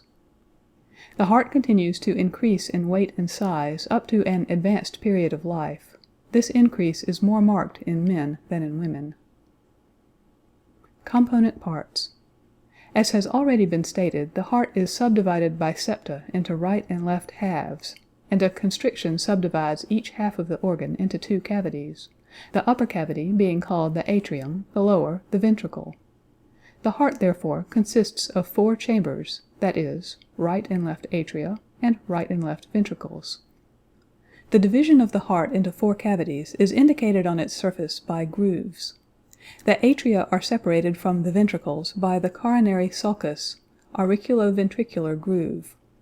This contains the trunks of the nutrient vessels of the heart, and is deficient in front, where it is crossed by the root of the pulmonary artery. The interatrial groove, separating the two atria, is scarcely marked on the posterior surface, while anteriorly it is hidden by the pulmonary artery and aorta. The ventricles are separated by two grooves, one of which, the anterior longitudinal sulcus, is situated on the sternocostal surface of the heart, close to its left margin. The other, posterior longitudinal sulcus, on the diaphragmatic surface near the right margin. These grooves extend from the base of the ventricular portion to a notch, the incisura apicis cordis, on the acute margin of the heart, just to the right of the apex. The base, basis cordis, directed upward, backward, and to the right, is separated from the 5th, 6th, 7th, and 8th thoracic vertebrae by the esophagus, aorta, and thoracic duct. It is formed mainly by the left atrium, and, to a small extent, by the back part of the right atrium. Somewhat quadrilateral in form, it is in relation above with the bifurcation of the pulmonary artery, and is bounded below by the posterior part of the coronary sulcus, containing the coronary sinus. On the right it is limited by the sulcus terminalis of the right atrium, and on the left by the ligament of the left vena cava and the oblique vein of the left atrium. The 4 pulmonary veins, 2 on either side, open into the left atrium, while the superior vena cava opens into the upper, and the anterior vena cava into the lower, part of the right atrium. The apex, apex cordis. The apex is directed downward, forward, and to the left, and is overlapped by the left lung and pleura. It lies behind the 5th left intercostal space, 8 to 9 centimeters from the midsternal line, or about 4 centimeters below and 2 millimeters to the medial side of the left mammary papilla. The sternocostal surface is directed forward, upward, and to the left. Its lower part is convex, formed chiefly by the right ventricle, and traversed near its left margin by the anterior longitudinal sulcus. Its upper part is separated from the lower by the coronary sulcus, and is formed by the atria. It presents a deep concavity, occupied by the ascending aorta and the pulmonary artery. The diaphragmatic surface, directed downward and slightly backward, is formed by the ventricles, and rests upon the central tendon and a small part of the left muscular portion of the diaphragm. It is separated from the base by the posterior part of the coronary sulcus, and is traversed obliquely by the posterior longitudinal sulcus. The right margin of the heart is long, and is formed by the right atrium above and the right ventricle below. The atrial portion is rounded and almost vertical. It is situated behind the 3rd, 4th, and 5th right costal cartilages, about 1.25 centimeters from the margin of the sternum. The ventricular portion, thin and sharp, is named the acute margin. It is nearly horizontal and extends from the sternal end of the 6th right costal cartilage to the apex of the heart. The left or obtuse margin is shorter, full, and rounded. It is formed mainly by the left ventricle, but to a slight extent above by the left atrium. It extends from a point in the 2nd left intercostal space, about 2.5 millimeters from the sternal margin, obliquely downward, with a convexity to the left, to the apex of the heart. Right atrium, atrium dextrum, right auricle. The right atrium is larger than the left, but its walls are somewhat thinner, measuring about 2 millimeters. Its cavity is capable of containing about 57 cc. It consists of 2 parts, a principal cavity, or sinus venerum, situated posteriorly, and an anterior, smaller portion, the auricula. Sinus venerum, sinus venosus. The sinus venerum is the large quadrangular cavity placed between the 2 vena cavae. Its walls, which are extremely thin, are connected below with the right ventricle, and medially with the left atrium, but are free in the rest of their extent. Auricula, auricula dextra, right auricular appendix. The auricula is a small conical muscular pouch, the margins of which present a dentated edge. It projects from the upper and front part of the sinus forward and toward the left side, overlapping the root of the aorta. The separation of the auricula from the sinus venerum is indicated externally by a groove, the terminal sulcus, which extends from the front of the superior vena cava to the front of the inferior vena cava, and represents the line of union of the sinus venosus of the embryo with the primitive atrium. On the inner wall of the atrium the separation is marked by a vertical, smooth muscular ridge, the terminal crest. Behind the crest the internal surface of the atrium is smooth, while in front of it the muscular fibers of the wall are raised into parallel ridges resembling the teeth of a comb, and hence named the musculi pectinati. Its interior presents the following parts for examination: openings: superior vena cava, inferior vena cava, coronary sinus, foramina venarum minimorum, atrioventricular. Valves: valve of the inferior vena cava, valve of the coronary sinus, fossa ovalis, limbus fossae ovalis, intervenous tubercle, musculi pectinati, crista terminalis. The superior vena cava returns the blood from the upper half of the body, and opens into the upper and back part of the atrium, the direction of its orifice being downward and forward. Its opening has no valve. The inferior vena cava, larger than the superior, returns the blood from the lower half of the body, and opens into the lowest part of the atrium near the atrial septum, its orifice being directed upward and backward, and guarded by a rudimentary valve, the valve of the inferior vena cava, Eustachian valve.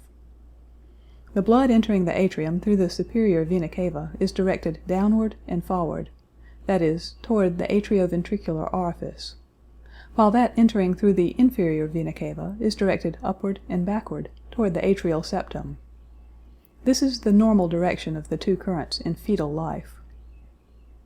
The coronary sinus opens into the atrium between the orifice of the inferior vena cava and the atrioventricular opening.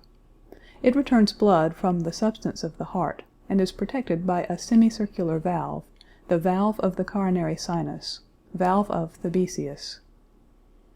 The foramina venarum minimorum, foramina Thebesii, are the orifices of minute veins, veni cordis minimi, which return blood directly from the muscular substance of the heart. The atrioventricular opening, tricuspid orifice, is the large oval aperture of communication between the atrium and the ventricle. It will be described with the right ventricle. The valve of the inferior vena cava, valvula vena cavi inferioris or Eustachii, Eustachian valve, is situated in front of the orifice of the inferior vena cava. It is semilunar in form, its convex margin being attached to the anterior margin of the orifice. Its concave margin, which is free, ends in two cornua, of which the left is continuous with the anterior edge of the limbus fossae ovalis, while the right is lost on the wall of the atrium. The valve is formed by a duplicature of the lining membrane of the atrium, containing a few muscular fibers. In the fetus this valve is of large size, and serves to direct the blood from the inferior vena cava through the foramen ovale into the left atrium. In the adult it occasionally persists, and may assist in preventing the reflux of blood into the inferior vena cava. More commonly it is small, and may present a cribriform or filamentous appearance. Sometimes it is altogether wanting. The valve of the coronary sinus, valvula sinus coronarii, or Thebesii, Thebesian valve, is a semicircular fold of the lining membrane of the atrium, at the orifice of the coronary sinus. It prevents the regurgitation of blood into the sinus during the contraction of the atrium. This valve may be double, or it may be cribriform. The fossa ovalis is an oval depression on the septal wall of the atrium, and corresponds to the situation of the foramen ovale in the fetus. It is situated at the lower part of the septum, above and to the left of the orifice of the inferior vena cava. The limbus fossae ovalis, annulus ovalis, is the prominent oval margin of the fossa ovalis. It is most distinct above and at the sides of the fossa. Below it is deficient. A small slit-like valvular opening is occasionally found at the upper margin of the fossa, leading upward beneath the limbus into the left atrium. It is the remains of the fetal aperture between the two atria. The intervenous tubercle, tuberculum intervenosum, tubercle of Lower, is a small projection on the posterior wall of the atrium above the fossa ovalis. It is distinct in the hearts of quadrupeds, but in man is scarcely visible. It was supposed by Lower to direct the blood from the superior vena cava toward the atrioventricular opening. Right ventricle, ventriculus dexter. The right ventricle is triangular in form, and extends from the right atrium to near the apex of the heart. Its antero-superior surface is rounded and convex, and forms the larger part of the sternocostal surface of the heart. Its undersurface is flattened, rests upon the diaphragm, and forms a small part of the diaphragmatic surface of the heart. Its posterior wall is formed by the ventricular septum, which bulges into the right ventricle, so that a transverse section of the cavity presents a semilunar outline. Its upper and left angle forms a conical pouch, the conus arteriosus, from which the pulmonary artery arises. A tendinous band, which may be named the tendon of the conus arteriosus, extends upward from the right atrioventricular fibrous ring, and connects the posterior surface of the conus arteriosus to the aorta. The wall of the right ventricle is thinner than that of the left, the proportion between them being as 1:3. It is thickest at the base, and gradually becomes thinner toward the apex. The cavity equals in size that of the left ventricle, and is capable of containing about 85 cc. Its interior presents the following parts for examination. Openings: right atrioventricular, pulmonary artery. Valves: tricuspid, pulmonary. Trabeculae carni, chordae tendineae. The right atrioventricular orifice is the large oval aperture of communication between the right atrium and ventricle. Situated at the base of the ventricle, it measures about 4 cm in diameter, and is surrounded by a fibrous ring, covered by the lining membrane of the heart. It is considerably larger than the corresponding aperture on the left side, being sufficient to admit the ends of 4 fingers. It is guarded by the tricuspid valve. The opening of the pulmonary artery is circular in form, and situated at the summit of the conus arteriosus, close to the ventricular septum. It is placed above and to the left of the atrioventricular opening, and is guarded by the pulmonary semilunar valves. The tricuspid valve, valvula tricuspidalis, consists of 3 somewhat triangular cusps, or segments. The largest cusp is interposed between the atrioventricular orifice and the conus arteriosus, and is termed the anterior or infundibular cusp. A second, the posterior or marginal cusp, is in relation to the right margin of the ventricle, and a third, the medial or septal cusp, to the ventricular septum. They are formed by duplicatures of the lining membrane of the heart, strengthened by intervening layers of fibrous tissue. Their central parts are thick and strong, their marginal portions thin and translucent, and in the angles between the latter, small intermediate segments are sometimes seen. Their bases are attached to a fibrous ring surrounding the atrioventricular orifice, and are also joined to each other so as to form a continuous annular membrane, while their apices project into the ventricular cavity. Their atrial surfaces, directed toward the blood current from the atrium, are smooth. Their ventricular surfaces, directed toward the wall of the ventricle, are rough and irregular, and together with the apices and margins of the cusps, give attachment to a number of delicate tendinous cords, the chordae tendineae. The trabeculae carni, columnae carni, are rounded or irregular muscular columns which project from the whole of the inner surface of the ventricle, with the exception of the conus arteriosus. They are of 3 kinds. Some are attached along their entire length on one side, and merely form prominent ridges. Others are fixed at their extremities, but free in the middle, while a third set, musculi papillares, are continuous by their bases with the wall of the ventricle, while their apices give origin to the chordae tendineae, which pass to be attached to the segments of the tricuspid valve. There are 2 papillary muscles, anterior and posterior.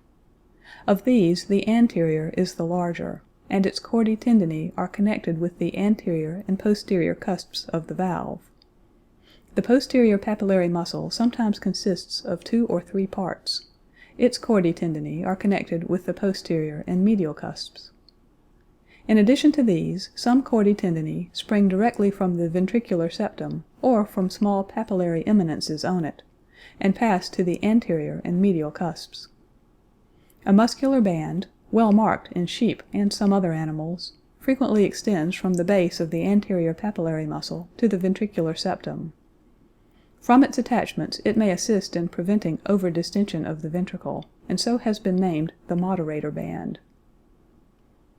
The pulmonary semilunar valves are 3 in number, 2 in front and 1 behind, formed by duplicatures of the lining membrane, strengthened by fibrous tissue.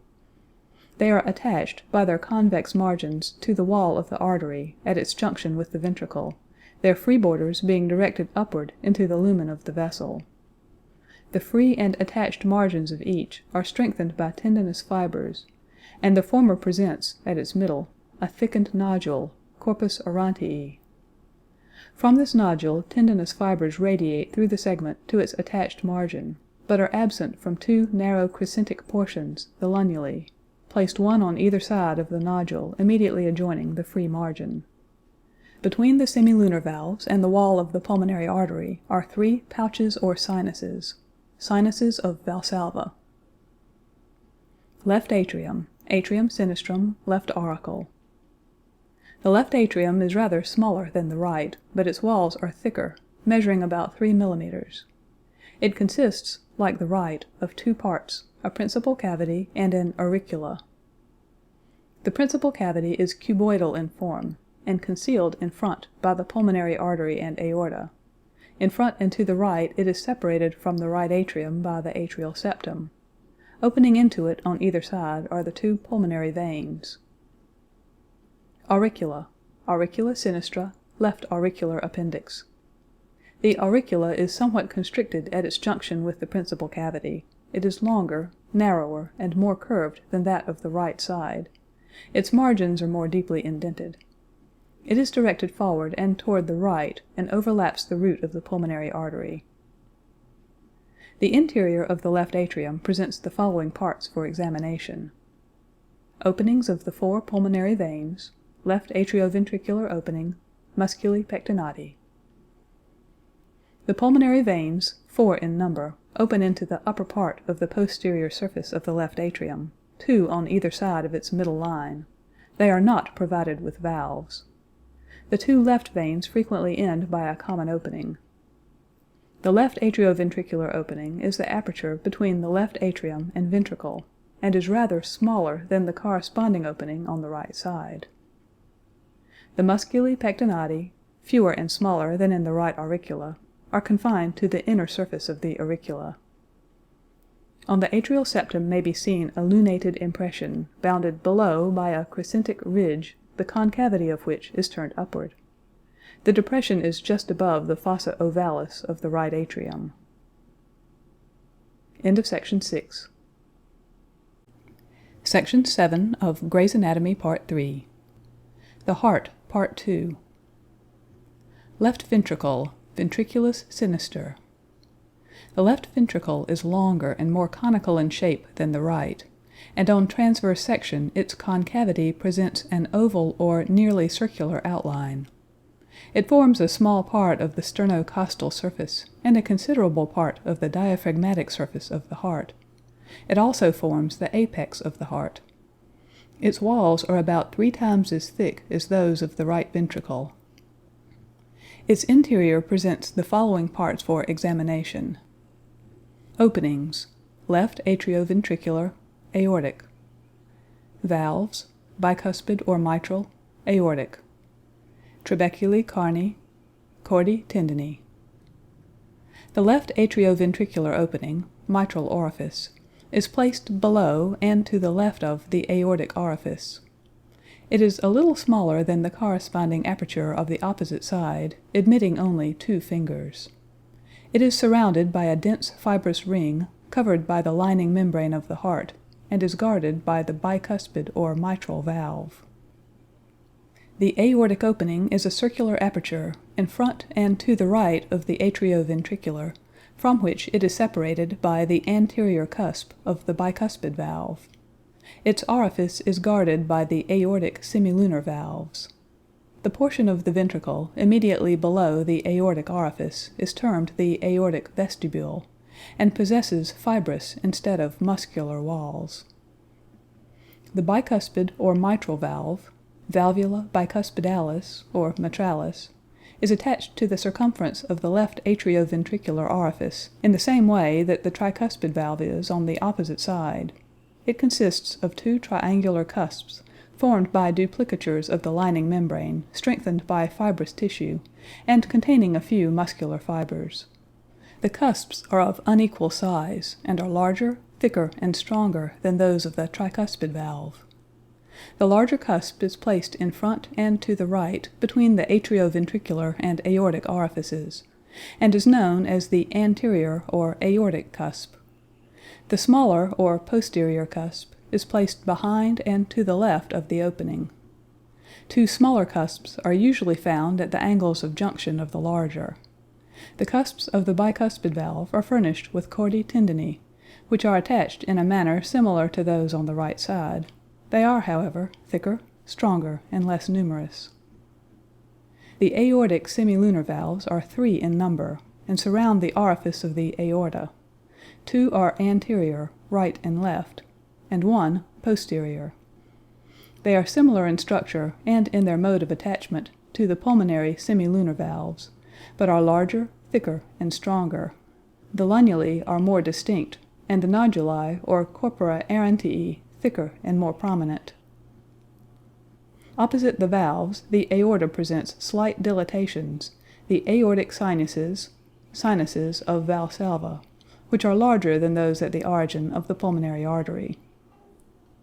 The trabeculae carneae are of 3 kinds, like those upon the right side, but they are more numerous, and present a dense interlacement, especially at the apex and upon the posterior wall of the ventricle. The musculi papillaris are 2 in number, one being connected to the anterior, the other to the posterior wall. They are of large size, and end in rounded extremities, from which the chordae tendineae arise.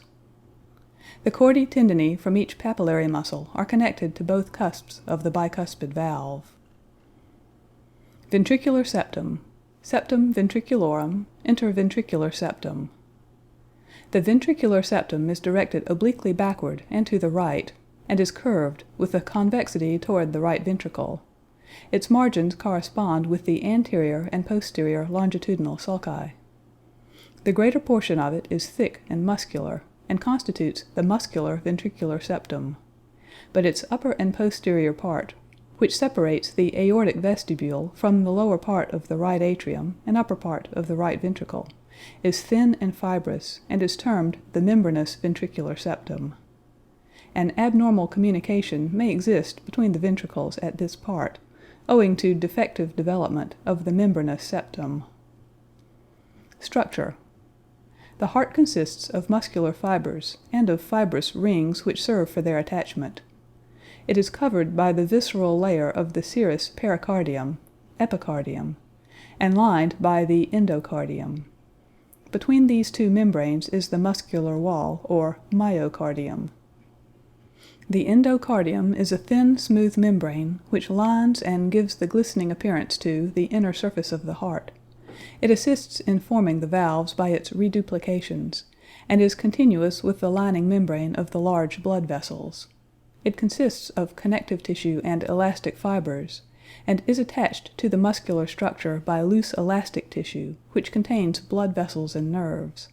Its free surface is covered by endothelial cells. The fibrous rings surround the atrioventricular and arterial orifices, and are stronger upon the left than on the right side of the heart. The atrioventricular rings serve for the attachment of the muscular fibers of the atria and ventricles, and for the attachment of the bicuspid and tricuspid valves. The left atrioventricular ring is closely connected, by its right margin, with the aortic arterial ring. Between these and the right atrioventricular ring is a triangular mass of fibrous tissue, the trigonum fibrosum, which represents the os cordis seen in the heart of some of the larger animals, as the ox and elephant. Lastly, there is the tendinous band, already referred to, the posterior surface of the conus arteriosus. The fibrous rings surrounding the arterial orifices serve for the attachment of the great vessels and semilunar valves. Each ring receives, by its ventricular margin, the attachment of some of the muscular fibers of the ventricles. Its opposite margin presents 3 deep semicircular notches to which the middle coat of the artery is firmly fixed. The attachment of the artery to its fibrous ring is strengthened by the external coat and serous membrane externally, and by the endocardium internally. From the margins of the semicircular notches, the fibrous structure of the ring is continued into the segments of the valves. The middle coat of the artery in this situation is thin, and the vessel is dilated to form the sinuses of the aorta and pulmonary artery.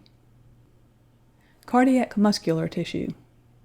The fibers of the heart differ very remarkably from those of other striped muscles.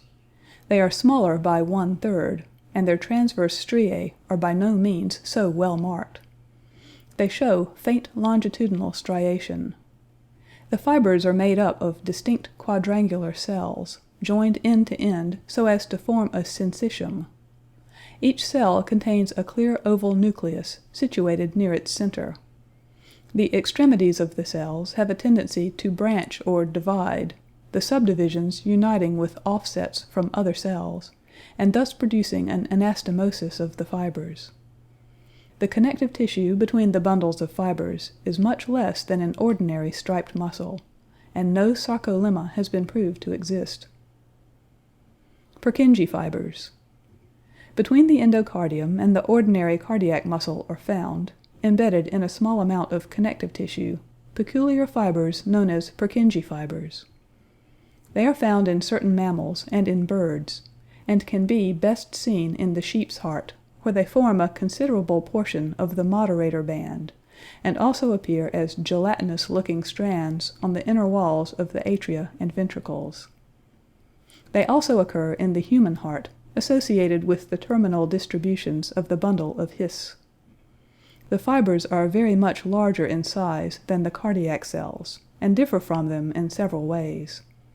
In longitudinal section they are quadrilateral in shape, being about twice as long as they are broad.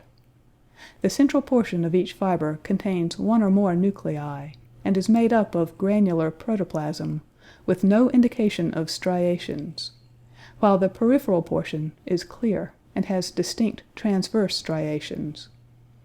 The fibers are intimately connected with each other, possess no definite sarcolemma, and do not branch. The muscular structure of the heart consists of bands of fibers which present an exceedingly intricate interlacement. They comprise a. the fibers of the atria, b. the fibers of the ventricles, and c. the atrioventricular bundle of His. The fibers of the atria are arranged in 2 layers, a superficial, common to both cavities, and a deep, proper to each. The superficial fibers are most distinct on the front of the atria, across the bases of which they run in a transverse direction, forming a thin and incomplete layer. Some of these fibers run into the atrial septum. The deep fibers consist of looped and annular fibers. The looped fibers pass upward over each atrium, being attached by their 2 extremities to the corresponding atrioventricular ring, in front and behind. The annular fibers surround the auriculae, and form annular bands around the terminations of the veins and around the fossa ovalis. The fibers of the ventricles are arranged in a complex manner, and various accounts have been given of their course and connections. The following description is based on the work of McCallum. They consist of superficial and deep layers, all of which, with the exception of 2, are inserted into the papillary muscles of the ventricles. The superficial layers consist of the following: a. Fibers which spring from the tendon of the conus arteriosus and sweep downward and toward the left across the anterior longitudinal sulcus and around the apex of the heart, where they pass upward and inward to terminate in the papillary muscles of the left ventricle. Those arising from the upper half of the tendon of the conus arteriosus pass to the anterior papillary muscle. Those from the lower half to the posterior papillary muscle and the papillary muscles of the septum. b. fibers which arise from the right atrioventricular ring and run diagonally across the diaphragmatic surface of the right ventricle and around its right border onto its costosternal surface, where they dip beneath the fibers just described, and, crossing the anterior longitudinal sulcus, wind around the apex of the heart and end in the posterior papillary muscle of the left ventricle. C. Fibers which spring from the left atrioventricular ring and, crossing the posterior longitudinal sulcus, pass successively into the right ventricle and end in its papillary muscles. The deep layers are 3 in number.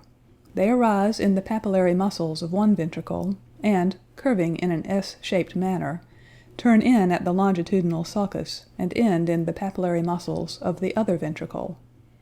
The layer which is most superficial in the right ventricle lies next the lumen of the left, and vice versa. Those of the first layer almost encircle the right ventricle, and, crossing in the septum to the left, unite with the superficial fibers from the right atrioventricular ring to form the posterior papillary muscle.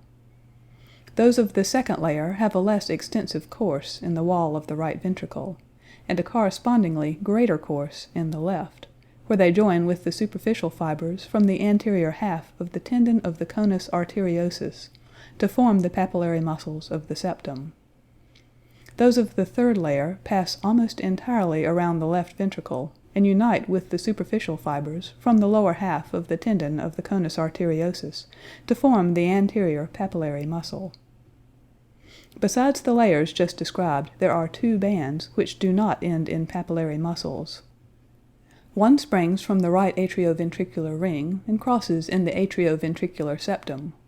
It then encircles the deep layers of the left ventricle and ends in the left atrioventricular ring. The second band is apparently confined to the left ventricle.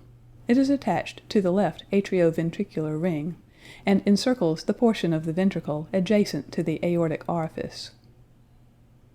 The atrioventricular bundle of His is the only direct muscular connection known to exist between the atria and the ventricles. Its cells differ from ordinary cardiac muscle cells in being more spindle-shaped. They are, moreover, more loosely arranged and have a richer vascular supply than the rest of the heart muscle. It arises in connection with 2 small collections of spindle-shaped cells, the sinoatrial and atrioventricular nodes. The sinoatrial node is situated on the anterior border of the opening of the superior vena cava. From it strands of fusiform fibers run under the endocardium of the wall of the atrium to the atrioventricular node. The atrioventricular node lies near the orifice of the coronary sinus in the annular and septal fibers of the right atrium. From it the atrioventricular bundle passes forward in the lower part of the membranous septum and divides into right and left fasciculi. These run down in the right and left ventricles, one on either side of the ventricular septum, covered by endocardium. In the lower parts of the ventricles they break up into numerous strands which end in the papillary muscles, and in the ventricular muscle generally. The greater portion of the atrioventricular bundle consists of narrow, somewhat fusiform fibers, but its terminal strands are composed of Purkinje fibers. Dr. A. Morrison has shown that in the sheep and pig the atrioventricular bundle is a great avenue for the transmission of nerves from the auricular to the ventricular heart, large and numerous nerve trunks entering the bundle and coursing with it. From these, branches pass off and form plexuses around groups of Purkinje cells, and from these plexuses fine fibrils go to innervate individual cells. Clinical and experimental evidence go to prove that this bundle conveys the impulse to systolic contraction from the atrial septum to the ventricles. Vessels and nerves. The arteries supplying the heart are the right and left coronary from the aorta. The veins end in the right atrium. The lymphatics end in the thoracic and right lymphatic ducts. The nerves are derived from the cardiac plexus, which are formed partly from the vagi and partly from the sympathetic trunks. They are freely distributed both on the surface and in the substance of the heart, the separate nerve filaments being furnished with small ganglia. The cardiac cycle and the actions of the valves. By the contractions of the heart, the blood is pumped through the arteries to all parts of the body. These contractions occur regularly, and at the rate of about 70 per minute. Each wave of contraction, or period of activity, is followed by a period of rest, the two periods constituting what is known as a cardiac cycle. Each cardiac cycle consists of 3 phases, which succeed each other as follows. 1. A short simultaneous contraction of both atria, termed the atrial systole, followed, after a slight pause, by 2.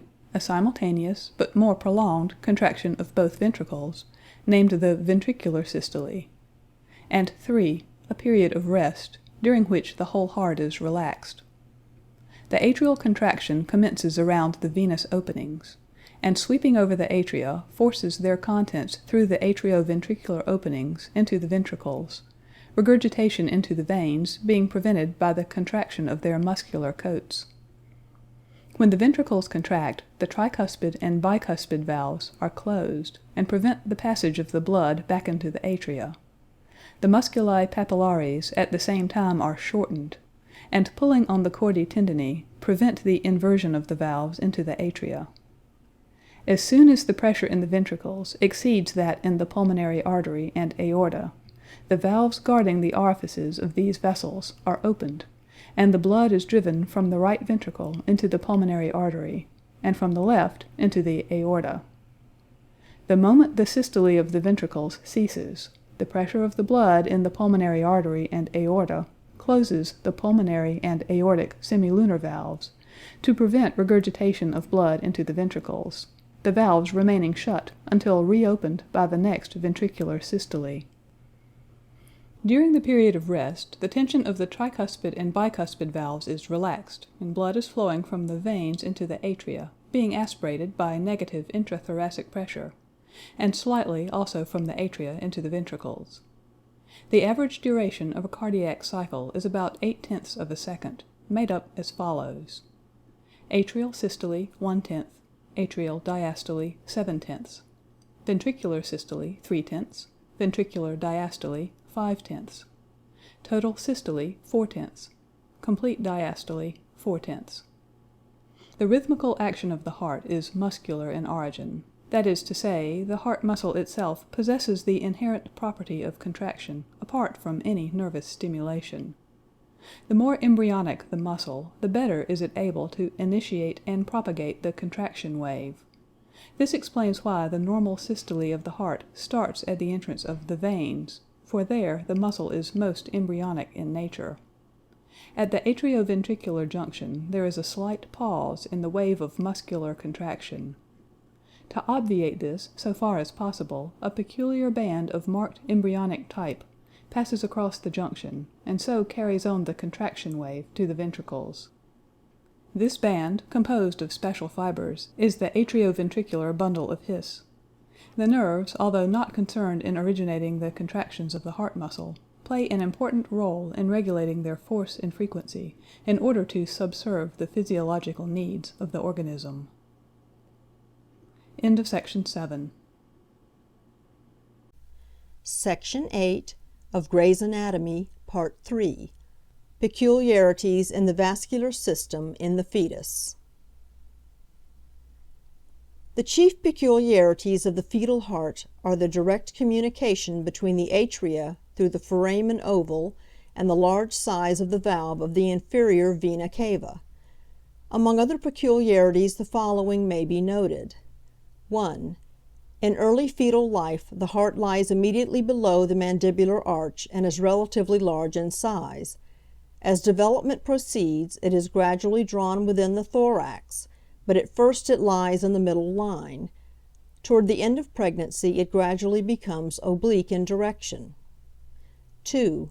For a time the atrial portion exceeds the ventricular in size, and the walls of the ventricles are of equal thickness. Toward the end of fetal life the ventricular portion becomes the larger, and the wall of the left ventricle exceeds that of the right in thickness. 3. Its size is large as compared with that of the rest of the body, the proportion at the second month being 1:50, and at birth 1:120, while in the adult the average is about 1 to 160. The foramen oval, situated at the lower part of the atrial septum, forms a free communication between the atria until the end of fetal life. A septum, septum secundum, grows down from the upper wall of the atrium to the right of the primary septum in which the foramen oval is situated. Shortly after birth it fuses with the primary septum and the foramen oval is obliterated. The valve of the inferior vena cava serves to direct the blood from that vessel through the foramen oval into the left atrium. The peculiarities in the arterial system of the fetus are the communication between the pulmonary artery and the aorta by means of the ductus arteriosus, and the continuation of the hypogastric arteries as the umbilical arteries to the placenta. The ductus arteriosus is a short tube, about 1.25 centimeters in length at birth, and of the diameter of a goose quill. In the early condition it forms the continuation of the pulmonary artery and opens into the aorta just beyond the origin of the left subclavian artery, and so conducts the greater amount of the blood from the right ventricle into the aorta. When the branches of the pulmonary artery have become larger relatively to the ductus arteriosus, the latter is chiefly connected to the left pulmonary artery. The hypogastric arteries run along the sides of the bladder and thence upward on the back of the anterior abdominal wall to the umbilicus. Here they pass out of the abdomen and are continued as the umbilical arteries in the umbilical cord to the placenta. They convey the fetal blood to the placenta. The peculiarities in the venous system of the fetus are the communications established between the placenta and the liver and portal vein through the umbilical vein, and between the umbilical vein and the inferior vena cava through the ductus venosus. Fetal circulation. The fetal blood is returned from the placenta to the fetus by the umbilical vein. This vein enters the abdomen at the umbilicus and passes upward along the free margin of the falciform ligament of the liver to the under surface of that organ, where it gives off 2 or 3 branches, one of large size to the left lobe, and others to the lobus quadratus and lobus caudatus. At the porta hepatis, transverse fissure of the liver, it divides into 2 branches. Of these the larger is joined by the portal vein and enters the right lobe. The smaller is continued upward under the name of the ductus venosus, and joins the inferior vena cava. The blood, therefore, which traverses the umbilical vein, passes to the inferior vena cava in 3 different ways. A considerable quantity circulates through the liver with the portal venous blood, before entering the inferior vena cava by the hepatic veins. Some enters the liver directly, and is carried to the inferior cava by the hepatic veins. The remainder passes directly into the inferior vena cava through the ductus venosus. In the inferior vena cava, the blood carried by the ductus venosus and hepatic veins become mixed with that returning from the lower extremities and abdominal wall. It enters the right atrium, and guided by the valve of the inferior vena cava, passes through the foramen oval into the left atrium, where it mixes with a small quantity of blood returned from the lungs by the pulmonary veins. From the left atrium it passes into the left ventricle, and from the left ventricle into the aorta, by means of which it is distributed almost entirely to the head and upper extremities, a small quantity being probably carried into the descending aorta. From the head and upper extremities the blood is returned by the superior vena cava to the right atrium, where it mixes with a small portion of the blood from the inferior vena cava. From the right atrium it descends into the right ventricle, and thence passes into the pulmonary artery. The lungs of the fetus being inactive, only a small quantity of the blood of the pulmonary artery is distributed to them by the right and left pulmonary arteries, and returned by the pulmonary veins to the left atrium. The greater part passes through the ductus arteriosus into the aorta, where it mixes with a small quantity of the blood transmitted by the left ventricle into the aorta. Through this vessel it descends, and is in part distributed to the lower extremities and the viscera of the abdomen and pelvis, but the greater amount is conveyed by the umbilical arteries to the placenta. From the preceding account of the circulation of the blood in the fetus, the following facts will be evident. 1. The placenta serves the purposes of nutrition and excretion, receiving the impure blood from the fetus and returning it purified and charged with additional nutritive material. 2.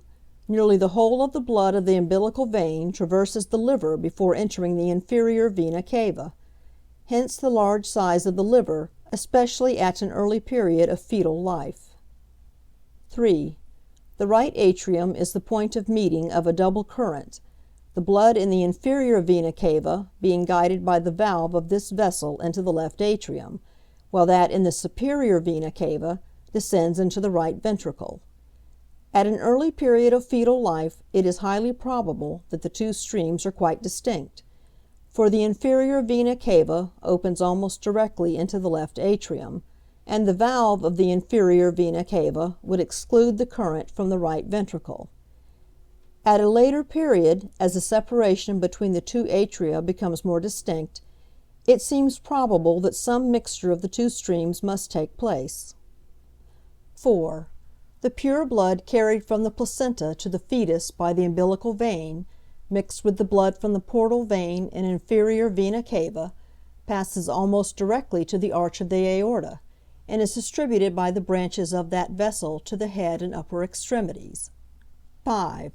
The blood contained in the descending aorta, chiefly derived from that which is already circulated through the head and limbs, together with a small quantity from the left ventricle, is distributed to the abdomen and lower extremities.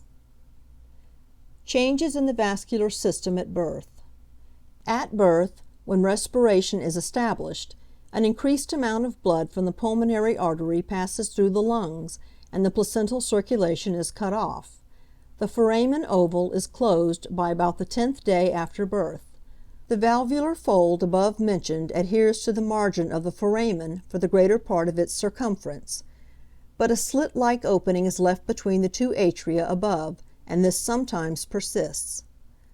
The ductus arteriosus begins to contract immediately after respiration is established, and is completely closed from the 4th to the 10th day. It ultimately degenerates into an impervious cord, the ligamentum arteriosum, which connects the left pulmonary artery to the arch of the aorta. Of the hypogastric arteries, the parts extending from the sides of the bladder to the umbilicus become obliterated between the 2nd and 5th days after birth, and project as fibrous cords, the lateral umbilical ligaments toward the abdominal cavity carrying on them folds of peritoneum. The umbilical vein and ductus venosus are completely obliterated between the 2nd and 5th days after birth. The former becomes the ligamentum teres, the latter the ligamentum venosum of the liver. End of Section 8. Section 9 of Gray's Anatomy Part 3. The Arteries, Introduction. The distribution of the systemic arteries is like a highly ramified tree, the common trunk of which, formed by the aorta, commences at the left ventricle, while the smallest ramifications extend to the peripheral parts of the body and the contained organs. Arteries are found in all parts of the body except in the hairs, nails, epidermis, cartilages, and cornea. The larger trunks usually occupy the most protected situations, running in the limbs along the flexor surface, where they are less exposed to injury. There is considerable variation in the mode of division of the arteries. Occasionally a short trunk subdivides into several branches at the same point, as may be observed in the celiac artery and the thyrocervical trunk. The vessel may give off several branches in succession and still continue as the main trunk, as is seen in the arteries of the limbs, or the division may be dichotomous, as for instance when the aorta divides into the two common iliacs. A branch of an artery is smaller than the trunk from which it arises, but if an artery divides into two branches, the combined sectional area of the two vessels is, in nearly every instance, somewhat greater than that of the trunk, and the combined sectional area of all the arterial branches greatly exceeds that of the aorta, so that the arteries collectively may be regarded as a cone, the apex of which corresponds to the aorta, and the base to the capillary system. The arteries in their distribution communicate with one another, forming what are called anastomoses, and these communications are very free between the large as well as between the smaller branches. The anastomosis between trunks of equal size is found where great activity of the circulation is requisite, as in the brain. Here the two vertebral arteries unite to form the basilar, and the two anterior cerebral arteries are connected by a short communicating trunk. It is also found in the abdomen, where the intestinal arteries have very ample anastomoses between their larger branches. In the limbs, the anastomoses are most numerous and of largest size around the joints, the branches of an artery above uniting with branches from the vessels below. These anastomoses are of considerable interest to the surgeon, as it is by their enlargement that a collateral circulation is established after the application of a ligature to an artery. The smaller branches of arteries anastomose more frequently than the larger, and between the smallest twigs, these anastomoses become so numerous as to constitute a close network that pervades nearly every tissue of the body. Throughout the body, generally, the larger arterial branches pursue a fairly straight course, but in certain situations they are tortuous. Thus, the external maxillary artery in its course over the face and the arteries of the lips are extremely tortuous to accommodate themselves to the movements of the parts. The uterine arteries are also tortuous to accommodate themselves to the increase in size which the uterus undergoes during pregnancy. The pulmonary artery conveys the venous blood from the right ventricle of the heart to the lungs.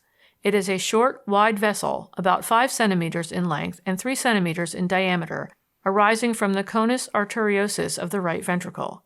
It extends obliquely upward and backward, passing at first in front and then to the left of the ascending aorta, as far as the undersurface of the aortic arch, where it divides, about the level of the fibrocartilage between the 5th and 6th thoracic vertebrae, into right and left branches of nearly equal size. Relations. The whole of this vessel is contained within the pericardium. It is enclosed with the ascending aorta in a single tube of the visceral layer of the serous pericardium, which is continued upward upon them from the base of the heart. The fibrous layer of the pericardium is gradually lost upon the external coats of the two branches of the artery. In front, the pulmonary artery is separated from the anterior end of the second left intercostal space by the pleura and the left lung, in addition to the pericardium. It rests at first upon the ascending aorta, and higher up lies in front of the left atrium on a plane posterior to the ascending aorta. On either side of its origin is the auricula of the corresponding atrium and a coronary artery, the left coronary artery passing, in the first part of its course, behind the vessel. The superficial part of the cardiac plexus lies above its bifurcation, between it and the arch of the aorta. The right branch of the pulmonary artery, ramus dexter A pulmonalis, longer and larger than the left, runs horizontally to the right, behind the ascending aorta and superior vena cava, and in front of the right bronchus, to the root of the right lung, where it divides into two branches. The lower and larger of these goes to the middle and lower lobes of the lung. The upper and smaller is distributed to the upper lobe. The left branch of the pulmonary artery, ramus sinister A pulmonalis, shorter and somewhat smaller than the right, passes horizontally in front of the descending aorta and left bronchus to the root of the left lung, where it divides into two branches, one for each lobe of the lung.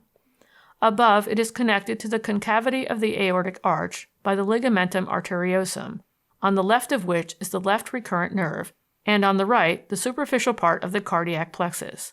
Below, it is joined to the upper left pulmonary vein by the ligament of the left vena cava. The terminal branches of the pulmonary arteries will be described with the anatomy of the lungs. End of section 9. Section 10 of Gray's Anatomy, Part 3. The Aorta. The aorta is the main trunk of a series of vessels which convey the oxygenated blood to the tissues of the body for their nutrition. It commences at the upper part of the left ventricle, where it is about 3 centimeters in diameter, and after ascending for a short distance, arches backward and to the left side over the root of the left lung. It then descends within the thorax on the left side of the vertebral column, passes into the abdominal cavity through the aortic hiatus in the diaphragm, and ends considerably diminished in size, about 1.75 centimeters in diameter, opposite the lower border of the fourth lumbar vertebra by dividing into the right and left common iliac arteries. Hence it is described in several portions, viz. The ascending aorta, the arch of the aorta, and the descending aorta, which last is again divided into the thoracic and abdominal aortae. The ascending aorta, aorta ascendens. The ascending aorta is about 5 centimeters in length. It commences at the upper part of the base of the left ventricle on a level with the lower border of the third costal cartilage behind the left half of the sternum.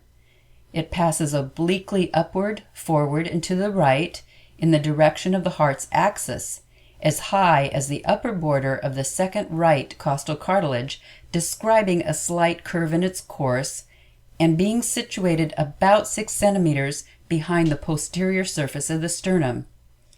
At its origin, it presents, opposite the segments of the aortic valve, 3 small dilatations called the aortic sinuses. At the union of the ascending aorta with the aortic arch, the caliber of the vessel is increased, owing to a bulging of its right wall. This dilatation is termed the bulb of the aorta, and on transverse section presents a somewhat oval figure. The ascending aorta is contained within the pericardium and is enclosed in a tube of the serous pericardium, common to it and the pulmonary artery. Relations. The ascending aorta is covered at its commencement by the trunk of the pulmonary artery in the right auricula, and higher up is separated from the sternum by the pericardium, the right pleura, the anterior margin of the right lung, and some loose areolar tissue, and the remains of the thymus. Posteriorly, it rests upon the left atrium and right pulmonary artery. On the right side, it is in relation with the superior vena cava and right atrium, the former lying partly behind it on the left side with the pulmonary artery. Branches. The only branches of the ascending aorta are the 2 coronary arteries which supply the heart. They arise near the commencement of the aorta, immediately above the attached margins of the semilunar valves. The coronary arteries. The right coronary artery, A coronaria cordis dextra, arises from the right anterior aortic sinus. It passes at first between the conus arteriosus and the right auricula, and then runs in the right portion of the coronary sulcus, coursing at first from left to right, and then on the diaphragmatic surface of the heart, from right to left, as far as the posterior longitudinal sulcus, down which it continued to the apex of the heart as a posterior descending branch. It gives off a large marginal branch which follows the acute margin of the heart and supplies branches to both surfaces of the right ventricle. It also gives twigs to the right atrium and to the part of the left ventricle which adjoins the posterior longitudinal sulcus. The left coronary artery, A coronaria cordis sinistra, larger than the right, arises from the left anterior aortic sinus and divides into an anterior descending and a circumflex branch. The anterior descending branch passes at first behind the pulmonary artery and then comes forward between that vessel and the left auricula to reach the anterior longitudinal sulcus, along which it descends to the incisura apicus cordis. It gives branches to both ventricles. The circumflex branch follows the left part of the coronary sulcus, running first to the left and then to the right, reaching nearly as far as the posterior longitudinal sulcus. It gives branches to the left atrium and ventricle. There is a free anastomosis between the minute branches of the 2 coronary arteries in the substance of the heart. Peculiarities. These vessels occasionally arise by a common trunk, or their number may be increased to 3, the additional branch being of small size. More rarely, there are 2 additional branches. The arch of the aorta. Arcus aortae transverse aorta. The arch of the aorta begins at the level of the upper border of the second sternocostal articulation of the right side and runs at first upward, backward, and to the left in front of the trachea. It is then directed backward on the left side of the trachea, and finally passes downward on the left side of the body of the fourth thoracic vertebra, at the lower border of which it becomes continuous with the descending aorta. It thus forms two curvatures, one with its convexity upward, the other with its convexity forward and to the left. Its upper border is usually about 2.5 centimeters below the superior border to the manubrium sterni. Relations. The arch of the aorta is covered anteriorly by the pleurae and anterior margins of the lungs and by the remains of the thymus. As the vessel runs backward, its left side is in contact with the left lung and pleura. Passing downward on the left side of this part of the arch are four nerves. In order from backwards, these are the left phrenic, the lower of the superior cardiac branches of the left vagus, the superior cardiac branch of the left sympathetic, and the trunk of the left vagus. As the last nerve crosses the arch, it gives off its recurrent branch, which hooks around below the vessel and then passes upward on its right side. The highest left intercostal vein runs obliquely upward and forward on the left side of the arch between the phrenic and vagus nerves. On the right are the deep part of the cardiac plexus, the left recurrent nerve, the esophagus, and the thoracic duct. The trachea lies behind and to the right of the vessel. Above are the innominate, left common carotid, and left subclavian arteries, which arise from the convexity of the arch and are crossed close to their origins by the left innominate vein. Below are the bifurcation of the pulmonary artery, the left bronchus, the ligamentum anteriosum, the superficial part of the cardiac plexus, and the left recurrent nerve. As already stated, the ligamentum arteriosum connects the commencement of the left pulmonary artery to the aortic arch. Between the origin of the left subclavian artery and the attachment of the ductus arteriosus, the lumen of the fetal aorta is considerably narrowed, forming what is termed the aortic isthmus. While immediately beyond the ductus arteriosus, the vessel presents a fusiform dilation, which His has named the aortic spindle, the point of junction of the two parts being marked in the concavity of the arch by an indentation or angle. These conditions persist to some extent in the adult, where His found that the average diameter of the spindle exceeded that of the isthmus by 3 millimeters. Distinct from this diffuse and moderate stenosis at the isthmus is the condition known as coarctation of the aorta, or marked stenosis, often amounting to complete obliteration of its lumen, seen in adults and occurring at or near, oftenest a little below, the insertion of the ligamentum arteriosum into the aorta. According to Bonnet, this coarctation is never found in the fetus or at birth, and is due to an abnormal extension of the peculiar tissue of the ductus into the aortic wall, which gives rise to a simultaneous stenosis of both vessels as it contracts after birth. The ductus is usually obliterated in these cases. An extensive collateral circulation is set up by the costocervicals, internal mammaries, and the descending branches of the transverse cervical above the stenosis, and below it by the first four aortic intercostals, the pericardiacophrenics, and the superior and inferior epigastrics. Peculiarities.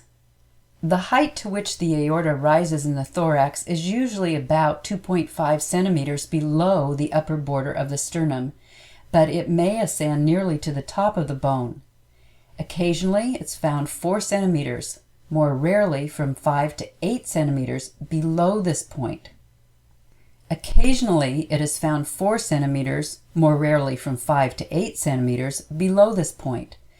Sometimes the aorta arches over the root of the right lung, right aortic arch, instead of over that of the left, and passes down on the right side of the vertebral column, a condition which is found in birds. In such cases, all the thoracic and abdominal viscera are transposed.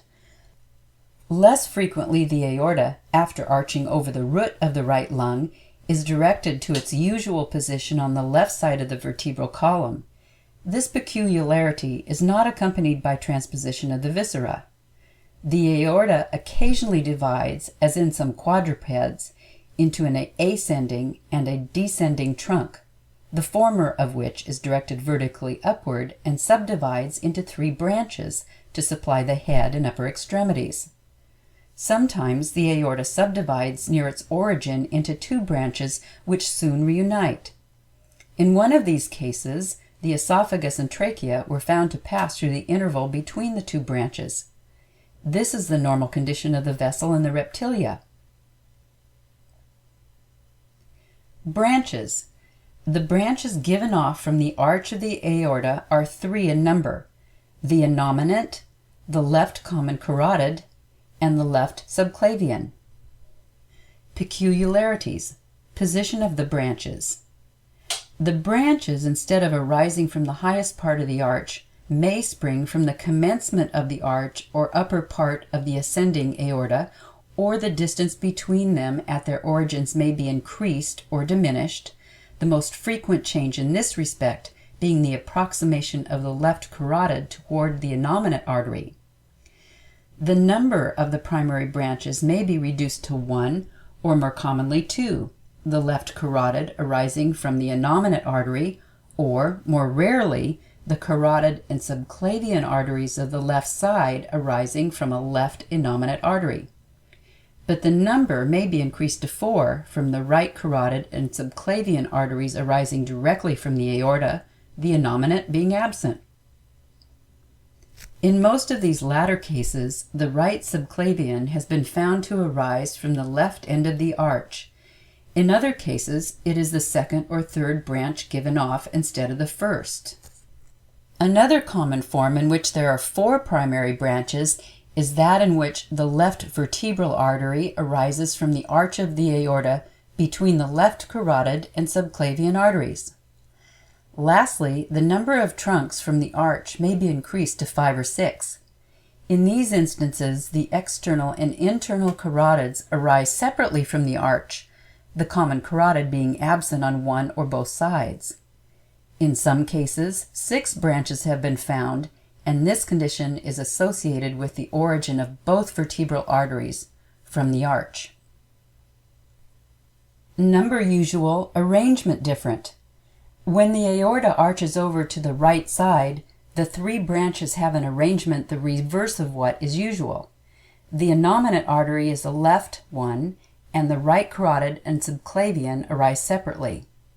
In other cases, where the aorta takes its usual course, the 2 carotids may be joined in a common trunk, and the subclavians arise separately from the arch, the right subclavian generally arising from the left end of the arch. In some instances, other arteries spring from the arch of the aorta.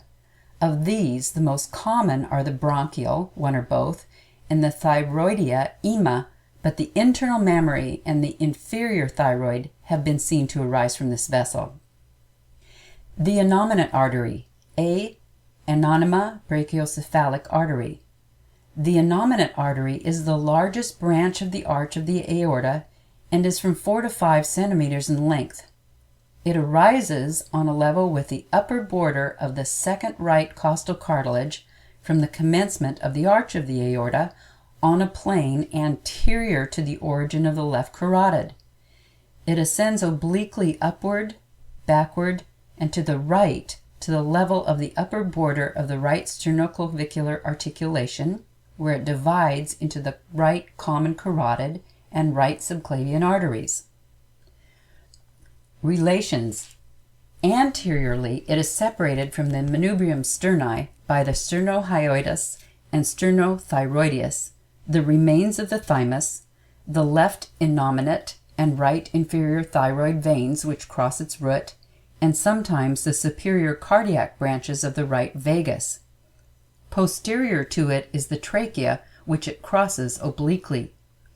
On the right side are the right innominate vein, the superior vena cava, the right phrenic nerve, and the pleura, and on the left side the remains of the thymus, the origin of the left common carotid artery, the inferior thyroid veins, and the trachea.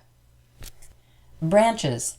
The innominate artery usually gives off no branches, but occasionally a small branch, the thyroidea ima, arises from it. Sometimes it gives off a thymic or bronchial branch. The thyroidea ima, ascends in front of the trachea to the lower part of the thyroid gland which it supplies. It varies greatly in size and appears to compensate for deficiency or absence of one of the other thyroid vessels. It occasionally arises from the aorta, the right common carotid, the subclavian, or the internal mammary. Point of division. The innominate artery sometimes divides the level of the sternoclavicular joint, less frequently below it. Position. When the aortic arch is on the right side, the innominate is directed to the left side of the neck. Collateral circulation. Alan Burns demonstrated on the dead subject the possibility of the establishment of the collateral circulation after ligature of the innominate artery by tying and dividing that artery. He then found that even course injection impelled into the aorta passed freely by the anastomosing branches into the arteries of the right arm, filling them and all the vessels of the head completely. The branches by which this circulation would be carried on are very numerous. Thus, all the communications across the middle line between the branches of the carotid arteries of the opposite sides would be available for the supply of blood to the right side of the head and neck, while the anastomosis between the costocervical of the subclavian and the first aortic intercostal, see infra on the collateral circulation after obliteration of the thoracic aorta, would bring the blood by a free and direct course into the right subclavian. The numerous connections also between the intercostal arteries and the branches of the axillary and internal mammary arteries would doubtless assist in the supply of blood to the right arm, while the inferior epigastric from the external iliac would, by means of its anastomosis with the internal mammary, compensate for any deficiency in the vascularity of the wall of the chest. End of Section 10, Part 3